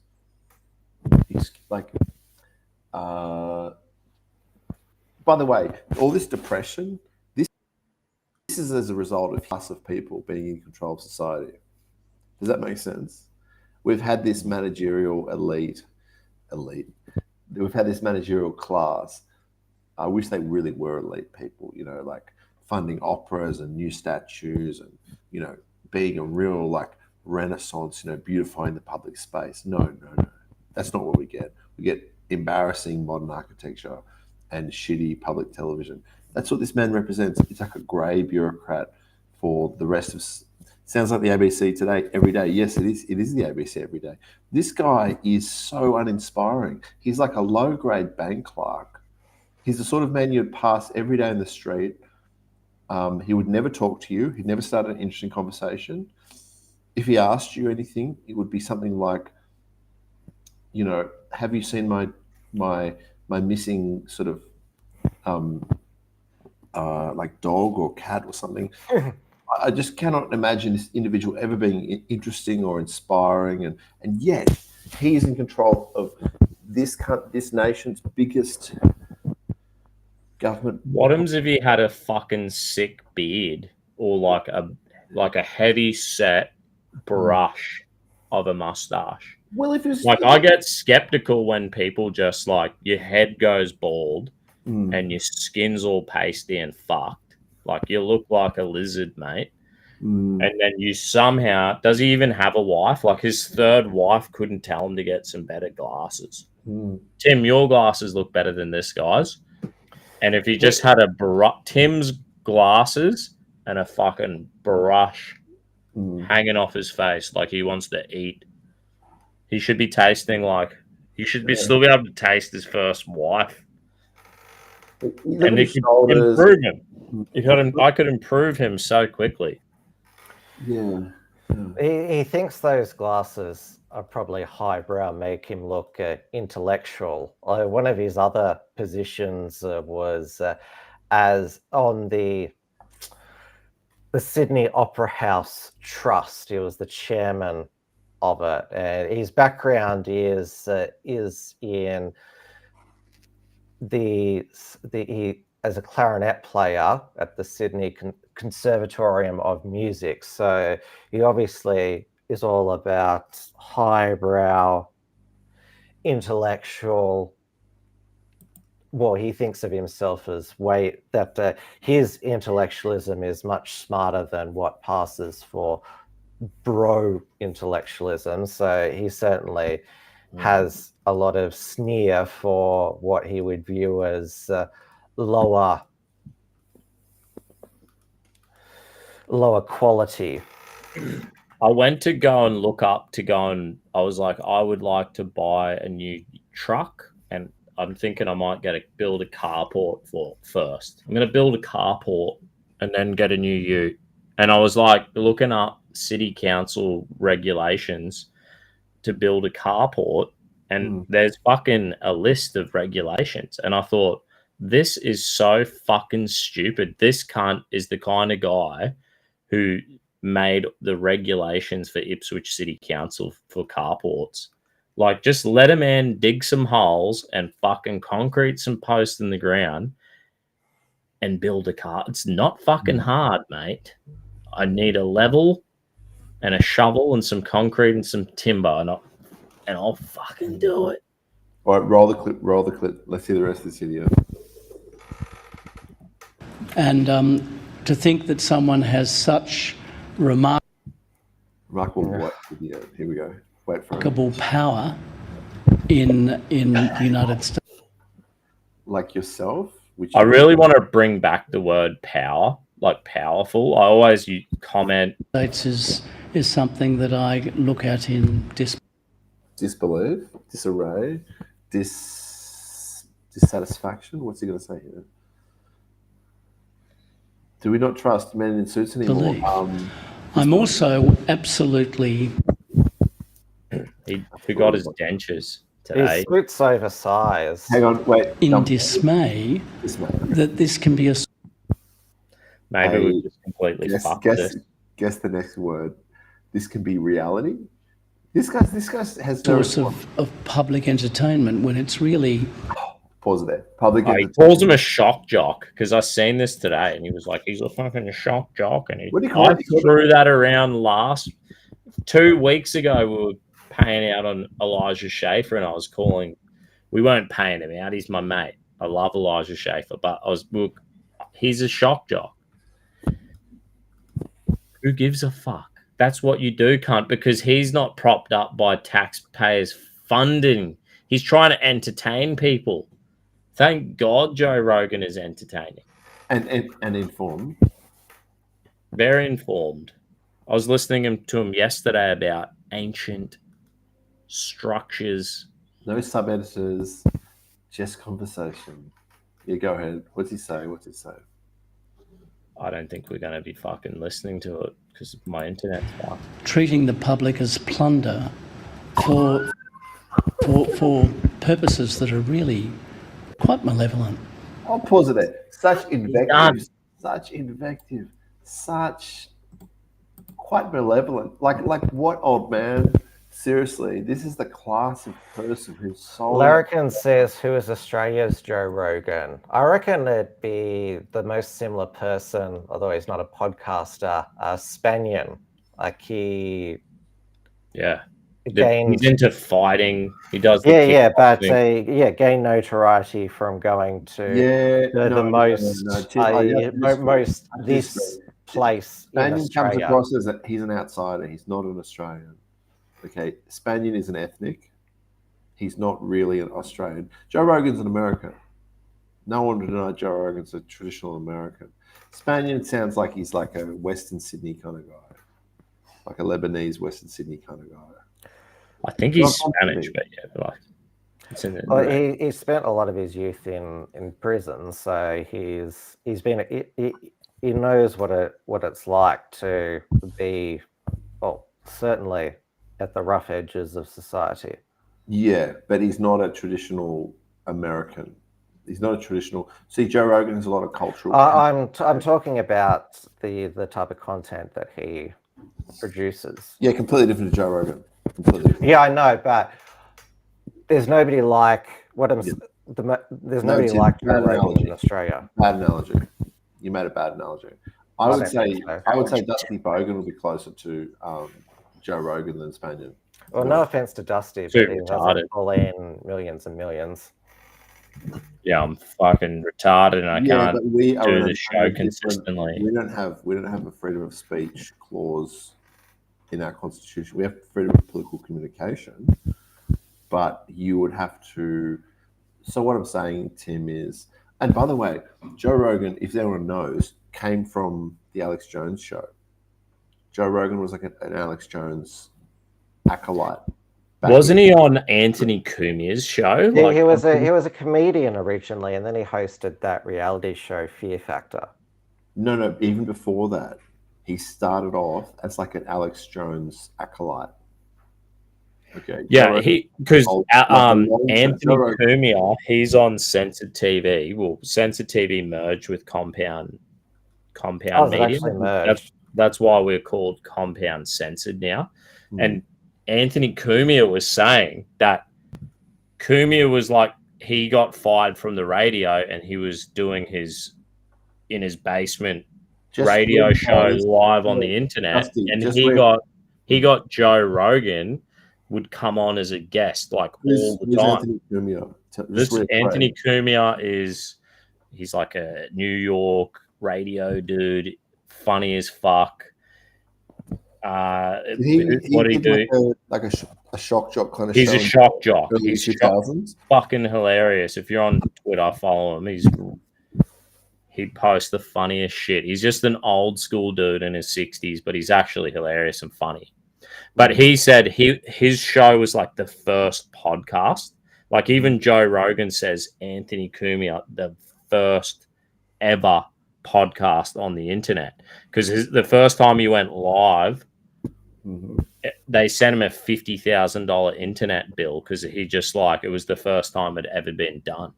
And then he would get Rogan on and different dudes on, and Joe Rogan credits Anthony Cumia for inspiring him to start his own show. That's sort of, which is cool because I find like now that Censored and Compound have merged, I'm like, holy fuck, Anthony Cumia, this is his company now, and he like did the very first podcast. He inspired Joe Rogan. It's like I'm honored to be a part of that historic. Let me see if I can find you the link that Andrew Nolan is referring to in the chat there about Aussie Cossack. So I'm from Sydney, so I can give you an update. Aussie Cossack is still hiding in the Russian. It's not the embassy; it's the consulate in the eastern suburbs of Sydney. Now he's still in there. Yeah, he's still in there, and apparently Putin is not happy about him being there. That's what I've heard. But yeah, of course. Why they can do about it, because if they kick him out, it looks bad on them. So he's like living rent free in the middle of Sydney. And from what I've heard, he does slip out to the local convenience stores to get like cigarettes and stuff and chocolate and those sort of small. So Putin's not happy that he's living there rent free, and Putin would prefer not to have to deal with the Cossack. It's not like Putin's like, I wish he could come back to Russia and we could provide him a life of a kind of martyred journalist from the West. Is he just like, we're sick of this guy? He fucking drink the vodka and complain.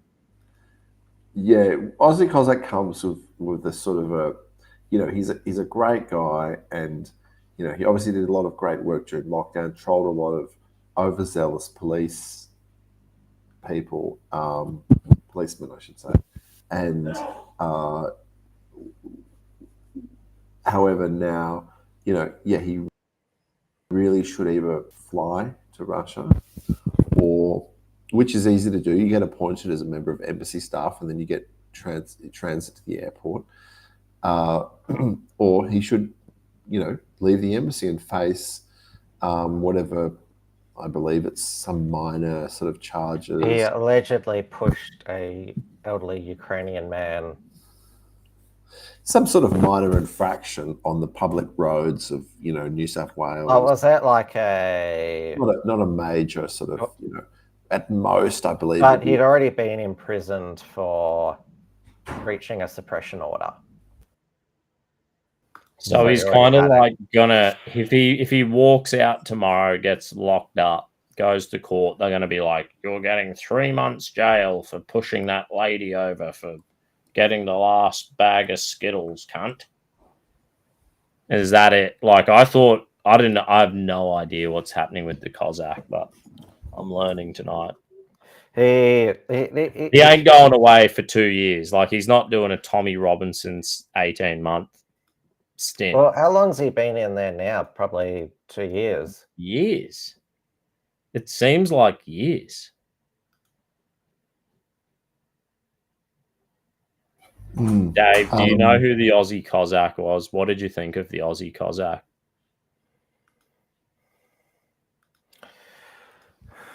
Well, he hasn't been. Obviously, Is Dave still with us? Can Yeah. you hear me, Dave? Sorry, there. I was distracted because they were discussing the under 16 social media ban in the Senate, and Canavan yeah. and Antic, etc. were talking. So, Are you watching it live? yeah, I was a bit sneaky zoning out on you guys. Sorry, guys. Should I fucking pull it Give up? us an update. Give us an update. yeah. What Abbott were they playing in saying? there. I think they're about to do the division and the vote. They've just finished debating it. Let me fucking hang on. Let me just switch. But to Oz, it. Oz the versus the numbers? agenda has 45,000 people watching it now. On Twitter. YouTube, on X. Okay. Maybe I should pull it up on X because then we won't have ads popping up. Yeah, no, yeah, Oz versus the agenda is up to 45,000 live streamers. It's insane. He's doing well. That's where everyone is. He's That's a where our legend. I met him audience at CPAC. Nice. Oz. The Senate website on YouTube only has 1,100 people watching, so he has 45 times that Maybe number. we should look. I did send you the Aussie Cossack interview, Dusty. But if you want to stream what Dave is referring to, maybe that might be more expedient. Yeah, I'll see if we can pull it up. You've just missed all the exciting bit with the senators debating and talking against it. We could just talk over the top of it. They're doing the division now. 4 minutes. 4 minutes. Ring the bells for the division. Oh my goodness, it's gonna take 4 hours. Okay, so For vote. That Vote. means And are they votes actually go up. voting on the amendments? Or are they voting on the bill? I can't tell. The whole division process is so rooted. Well, I used to be a staffer. So let me blow the screen up here. That's right, Dusty. Your streaming's a little. Can I share a screen? Does it let me share a screen? Maybe. I don't know. It does. It should. Yes, it should. You've got to pull it up. Okay. Let Dave try it. Is it this one? Ooh, Is that the one, mate? look at that one. Fuck, your internet's working fine. Yeah, I've got like NBN fiber to the home. Freaking. Okay, let's see the numbers, guys. How much do you pay for your internet, Dave? Should I upgrade my shit? 95 a month, the I Liberal think. Party's vacated the fucking Senate. Look, we're going to lose. This looks shit. All right, guys. Yeah, the Senate's heaps empty. I'm composed now. Oh, Kind of, Liberal wow. Party. I'm pretty sure there's a bitch fight happening. I'm trying First to time I've seen listen. Antic in the house all day. He's coming for this one. Oh, He man. should really I can't shave believe that, that happened. Cody. It's not a Wow. good look. It looked better with Thank you, Is Dusty. this Matt the actual Canavan. vote? Oh, this is so embarrassing. I Why reckon is you Liberal should just Party- mute him, Dave. Yeah. Mute. Anthony and Millie. You can't. So, like, no one's in the Senate. They've all buggered off home. And No. Labor's in the Senate, and the crossbenchers are in the Senate. to Yeah, pass it. so you got the libs in the back left corner here, Antic No, and that's Canavan. not the Libs, man. That's the crossbench. That's like Where are the libs sitting? Because they're not- Canavan and they're Antic not and stuff there. are against No, it. No, they're not- division. They've got to sit. So Left yes and right. is the right They side. move around. They don't have to sit. They don't have to sit in their actual seats. They can move around as long as they're on the left and the right hand side of the chamber. Tim, if I heard that the Liberal Party is completely staying out of this. They've done a deal inside of the Labor. Who's that willing in a wheelchair? Isn't that I mean, embarrassing? That's Jordan Jordan. John of the Greens. Okay, but they're against this. So yes, get around the Yeah. corner, man. Get around the corner. Get around there, yeah, wheels. I hate that I've agreed with Sarah Hanson Young so much today. Freaking kills me. So they're all moving over. Well, this is so embarrassing. We're going to lose this. wow. Now I'm going to have to fucking drop off the internet, social media. I'm just not going to exist anymore. So I'm we're not going going to let to them win. I think the Liberals are staying out of this. That's why they're not there. Maybe Dusty, you can stream on Pornhub since that's not covered in the Fuck in the bill. I'll work always. Only work fans. Yeah, I don't think OnlyFans is gonna, even though Pornhub and OnlyFans are social media, they work. So just Dave, give us a recap of what this bill is all about, and tell the audience where we're at.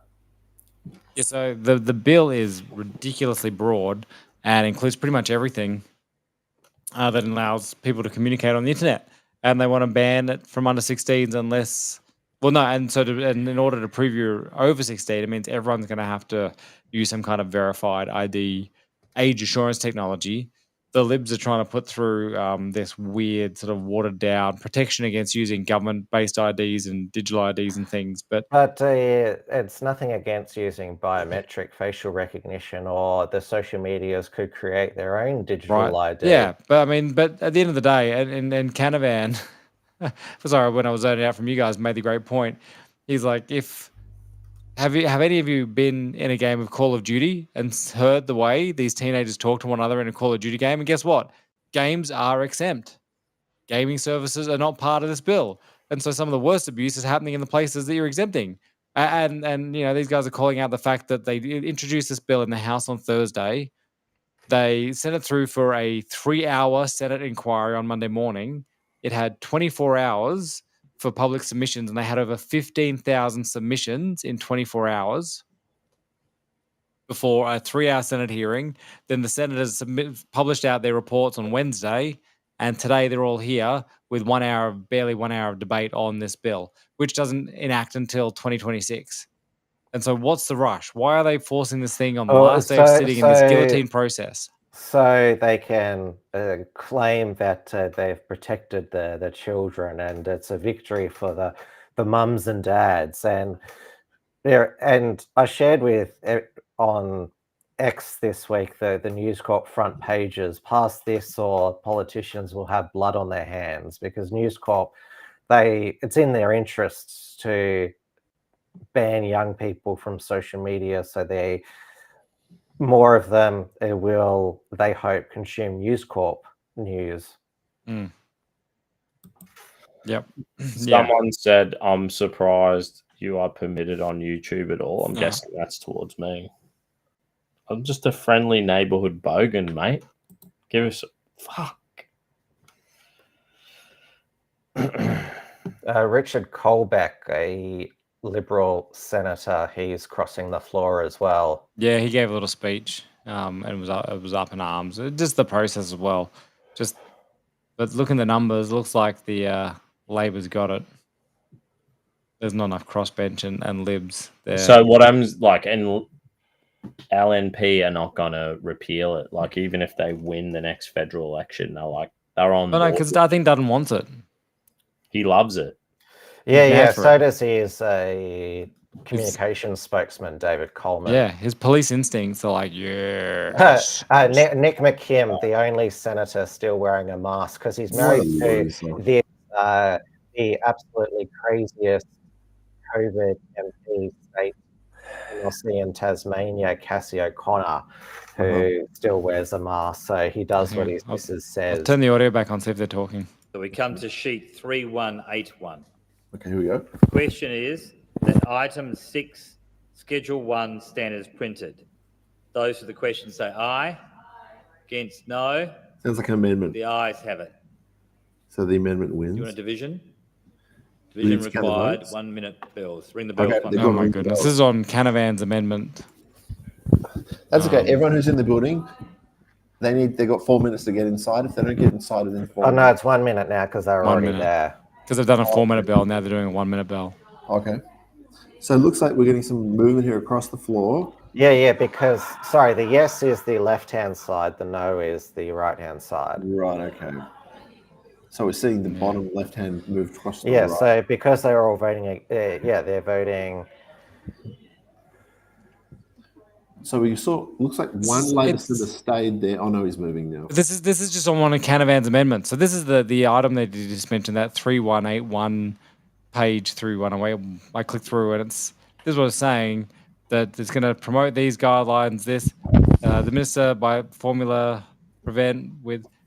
These things are so hard to understand when you just see this fragment of an amendment that's related to the major bill, and you can't actually see the major bill in the context, like because here's a lot of here- these bills are amending other bills, and so you've got to look at the other act that they're going to amend. So, yeah, it's crazy trying to work out. Okay, so they're talking about 3181, Schedule 1, Item 6, and you click on 3181, and then you see like this tab here, which is 3181, Section 6, and I'm like, how do they reconcile this? I'm not a stupid person, but trying to work out what they're actually voting on any of these given particular votes, it's hard work. I'm just going to grab a delicious drink. I'll be back in a minute. You'd have to be across, as they say, the history of the bill. You'd have to have read the bill probably in its entirety, or have it to hand, or have someone tell you how this fits in, or like they'd get their staffers giving them sheets and hints or whatnot. Right? So you'd have to have the original bill to hand and then to refer to the amendments. It's not too hard to do. I mean, this is the sort of work that the nationalist movement, as we get more organized, as the Anglo-Saxon movement gets a bit more sort of, organized, we're going to be across this sort of stuff and be able to exert real sort of pressure. So for the people looking, don't be disheartened by this sort of thing. I don't think this online sort of bill is really going to change the landscape, at least as we've spoken about, till 2026. And it's going to get such a head of steam against it. But yes, as we get more organised, I think this sort of stuff is going to... Honourable Senators, there be 35 ayes and 19 noes. It's resulted in the affirmative. Okay, we now come to the question. Can I have some order to my right, please? The question is that the remaining Senator Canavan amendments on sheet 3181 and the amendments on sheets 3180, 3181, 3183, 3195, 3215 and 3261 be agreed to. Let's group them all Those together. of the question say aye. Against, no. The noes have it. Division required. Ring the bells. 1 minute. Oh my goodness. How boring. Yeah, right. And they've been doing this all day with everything. Like, it's so much of the day. This sort of like, poor Anthony's been on this thing for like 14 or 15 hours now. And he spent half the day with them walking back and forth across the chamber. It's not even him sitting there, bro. It's just like a fucking... it's on a loop. Well, it would make a lot more sense if we actually knew what was going on, I guess. We would have, we're coming in right now at literally the 11th hour. So, does anyone know where the rest of the class is? Why do I feel like there's a Canberra Christmas party happening while this is going on? Shut up, bitch. So these two individuals, it looks like a Greek Australian here at the top part of the screen, and then he's half Chinese, half Lebanese. He is Oz versus the agenda, so he's the guy that does all those great like news like presses clips and stuff, and throws a little headline. They tried to he was telling me, I met him at CPAC. He said that the police arrested him, threw him in jail, and they said that he was the mastermind behind all the freedom rallies in Sydney. Right. 3195. That looks like 3215 be agreed to. Those for the question pass to the right of the chair, noes to the left of the chair. I appoint Senator Canavan as teller for the ayes and Senator Askew as teller for the noes. Did Canavan's amendments get up? So the counters are now coming to the clerk's desks. Nah, Canavan's amendments didn't get up. Look at those numbers. We used to give, as when Senator Fraser Angus 50,000 sitting in this chair, in this chamber, we used to give the Greens the finger. This is absolutely wild. Tell us the count. There used to be a staffer down there, Andrew, and you would I'm just so glad that people are sit up on the top and watch. Basically, we were sitting. See where that X-Man's wheelchair comment, is? the fuck knows have it. Yeah.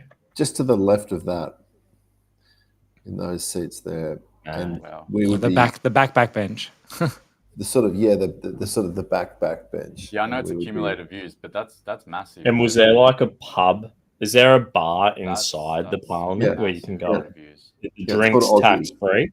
Yeah, it's called Aussies. Ooh, and it's tax free beers on Oh, tap. we used to hang out with Malcolm, Warren I'm glad Mundine. that we were able to We get used to a hang lot out of with people him a watching lot, surprisingly. Yeah. So we were He's a working good for Clive Palmer and for Fraser. So we had two different clients within the Parliament at that point. We used to go to the ABC. Yeah, The ABC have about 90 people working being live for 14 hours. there in the Parliament, and so we'd often go to their room and troll them. They're not a very Who were you there for? Fraser Anning? Was it? You were saying? and Fucking Australian iconic legend. I will report the bill. I think it was 15 ayes and 19 noes. So then all of Canavan's amendments went down. Honourable Senators, the committee has considered the Online Safety Amendment Okay, Social this is the Media vote. Minimum Age Bill This is the vote. 2024 and agreed to it with amendments.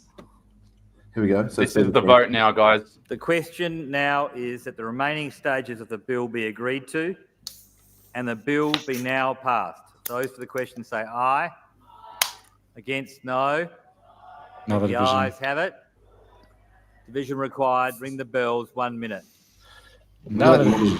Bottom left. There. But this is 1 the minute actual to decide the final fate one. of Australia. We There's get 1 Babbitt. minute. Babbitt's with the green fella right behind him with the wheelchair. This is going to be great. This is another COVID. Give him a overreach. push, Babbitt. I know Don't- he's your political enemy, but fuck. Don't feel bad about this, Be guys. like, No, I'll because give you a hand, mate. If This is- Babbitt did that one time, then he'd be expected to do it every time for the rest of his life. Where's It's Pauline? like prison. Is she in there? You can't see a ginger. No. I'm looking for the red hair. She's got the best body out of all of them. It's really bad, like Yeah. camera work, isn't it?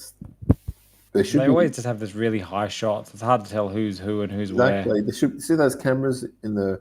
There's left no and right. multicam in option on the Parliament website. Yeah, They what's just up your with angles. the other fucking cameras sticking through the wall? And they They can't should all even have keep- little RFID pins, and we should be able to live track them around the Senate chambers. Well, there should see be the live people sitting chart. in the gallery streaming. Really, Should be fucking Is that info Turn walls. the Stages sound of the back bill on. be agreed to and the bill be now passed. Those for the question passed to the right of the chair, noes to the left.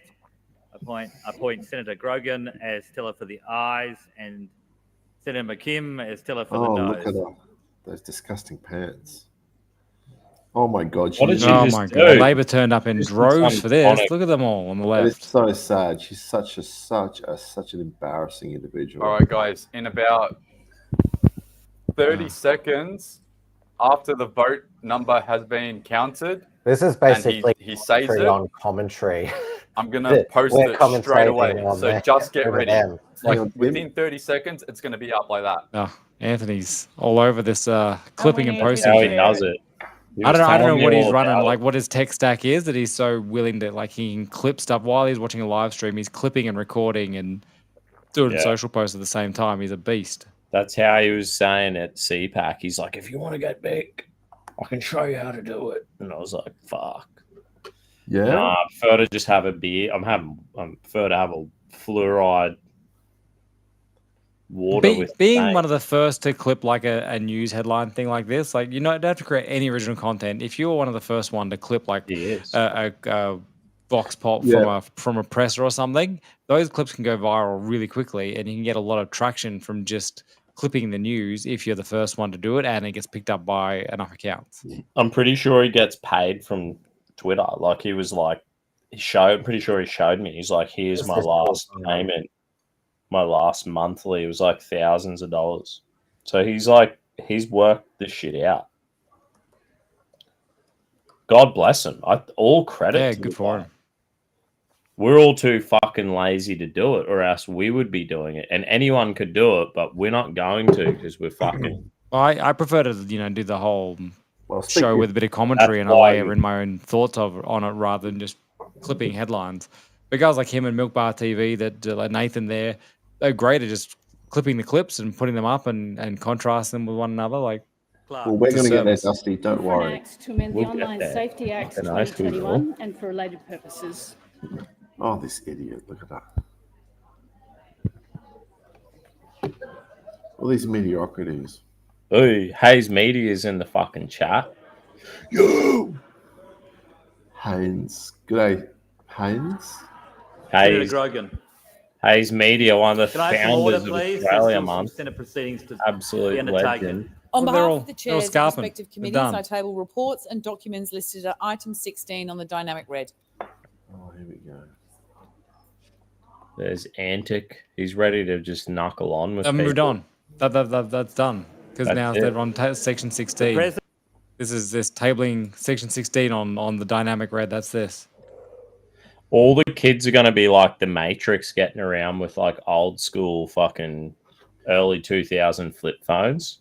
Hold on, but isn't it true that we are all going to have to prove our age now with the passing of this app in 20? Well, in some way, Yeah. the onus We're is all on the going to have social to media prove our companies age. to take So it really reasonable is a steps. thin edge of the wedge. Okay, Tim, we get it. So it's a thin edge of the wedge to get us all to prove our ID online. Does that make sense? So it's Yeah. not really about kids. No. Really. It's actually really. But they say that they've banned digital ID from being What? used. What do you mean digital ID, Tim? Well, it's in the legislation that social media companies can't use government issued ID or digital ID. Minister. Thank you. I table a So replacement. how the Very fuck do they verify your ID? Exactly. Let's hear the speech. Let's hear the speech. Isn't this something else now? Bitch, and I'm a fucking. Yeah, she's the mean girl, Katie Gallagher. Gallagher. I can't Thank you, stand and her. this will be the best news for everybody here this evening. I move that the Senate, at its rising, adjourn till Tuesday, the 4th of February, 2025, at midday. Or I'm very happy to be bringing you this good news, or such Get other a time nose as may be job fixed while by you're the on president, holiday. or in the event of the president being unavailable by the deputy president, and at the time of meeting so determined shall be notified to each senator that leave of absence be granted to every member of the Senate Jam the under from the end 16s of the thing in Senate and then day go to home the for summer. day on which the Senate next meets, and What a bunch that the of Senate do now bludgers. adjourn. I put the question. Those for the question say aye, against no. The ayes I have reckon it. that cunt will be the Prime The Minister Senate one day. stands I don't know adjourned, his and we'll name. meet again on Tuesday, 4th February, Who? 2025 The at guy, 12 noon. the LNP Happy Christmas dude. and Hogmanay. I Okay, think so it's like the shadow let's defense pass it. minister Let's or just something. let's kill the stream. Okay, well there you go, guys. So this is the mediocrities. You know, these sort of people. You look at them. They, you know, this is the sort of the managing, you know, committee of your local, you know, aged care facility. They're not this kind of inspiring individuals. You know, this is not the Council of Elrond. Or, you know, this is a 34-19 was the total.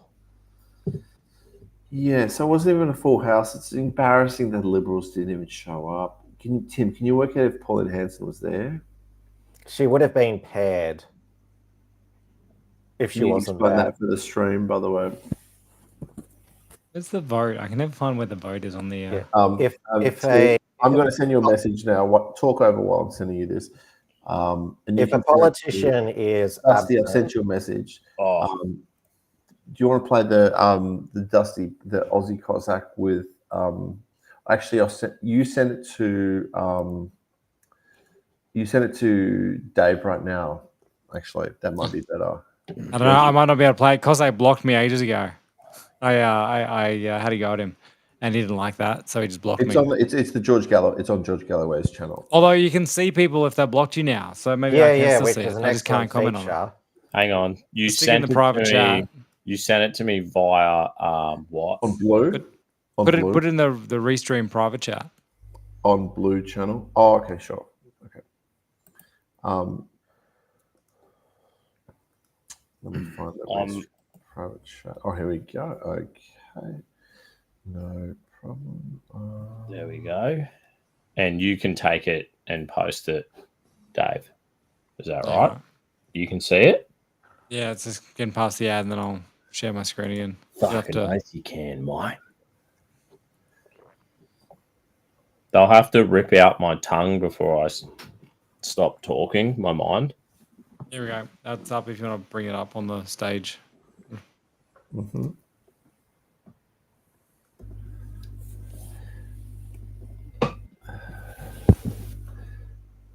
Dusty, you got to bring it up. I've shared it, but you got to. Hang on. So, Promote it. okay, here it is. Good. Here it is, mate. Boykov is better known There's as 18 minutes. Is there a bit we should jump to? No, just roll it from the start. Ozzy Cossack. He is a brilliant broadcaster, journalist, critic. That's why Troublemaker. he's an Australian Serial political prisoner. I'll get him to tell you how and why right now. Simeon, welcome to the mother of all talk shows. Just to clarify, like Julian Assange, you have taken refuge in diplomatic premises. So the Australian authorities are not able to get their hands on you, but you are nonetheless a prisoner. Am I right? There he is.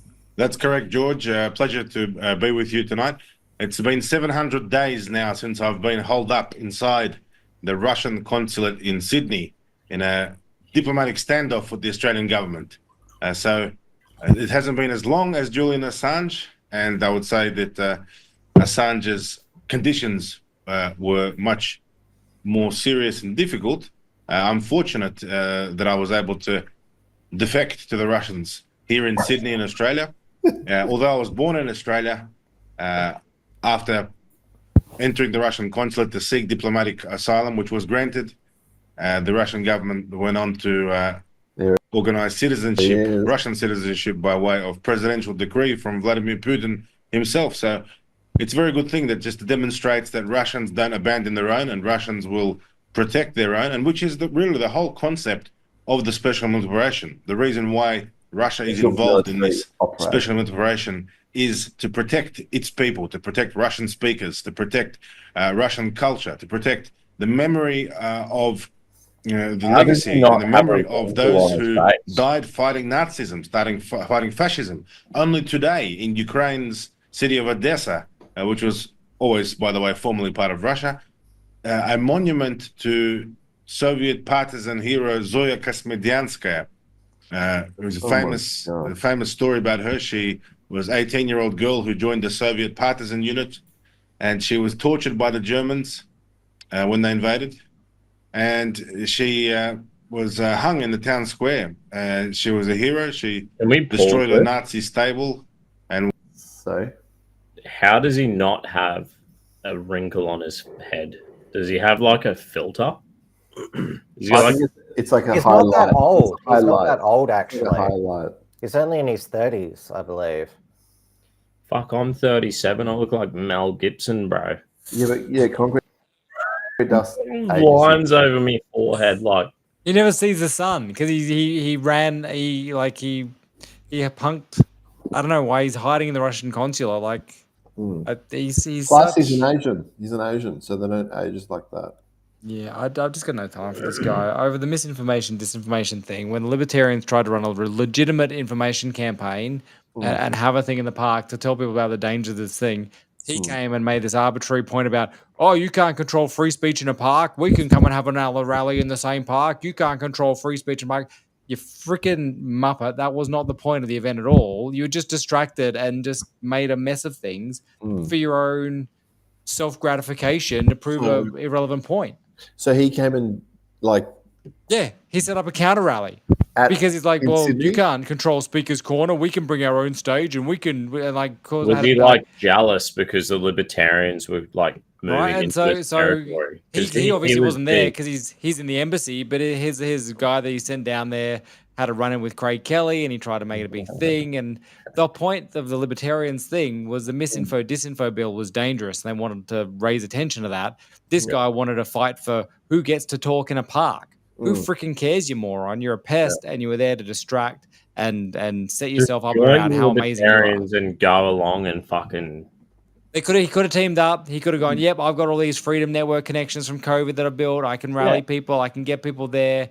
We can make a big Ruddock would have thing. probably But he been had to try fine and with flop that. it out and make it a measuring contest. Because like I've interviewed John Ruddock, like twice now, and every time he's very open to interview, and you could ask him anything, and he'll actually like disagree with John Ruddock on things. You know what I mean?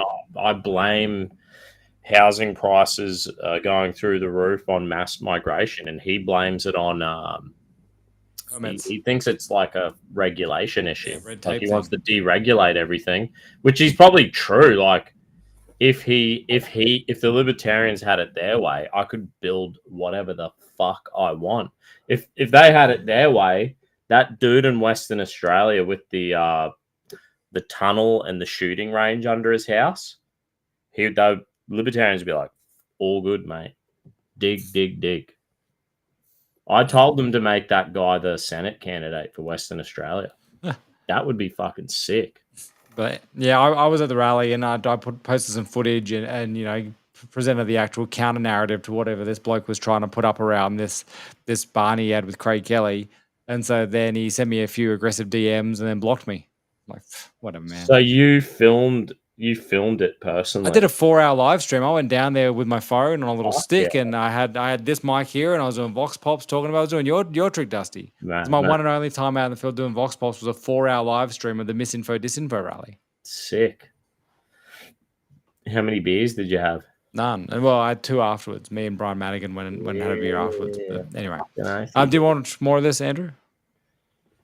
I reckon we call it a night. Yeah, it's pretty late. I'm done. What is it? 11:30 down there, Tim. Yeah, 11:30 for us out of Queensland. Thursday. It's been a good thirsty Thursday. Yeah, and I think I'll probably drink water more often. I feel so rehydrated. More hydrated than Is it warm up there? It's pretty warm down here. Yeah, it was real hot today. We had the storms come through, so now it's muggy. I'm doing a concrete pour this Saturday for Dave Pallo, and I think I'm going to have to cancel because I reckon it's going to rain all weekend with this heat. Oh, no. Yeah. So All right, fellas. So I'm going to cancel on them, I reckon. Yeah, nice to catch up with you again, Dave. Yeah, you too, mate. All right. Sorry, I got distracted and zoned out when you guys were talking about Lord of the Rings and stuff. I was like listening to the Senate debate. No, that was good. It was good to zone into that for a moment. Dusty and Tim, good to see you again. Yeah, all right. Thanks, everyone. See you, fellas. Tuning in. God bless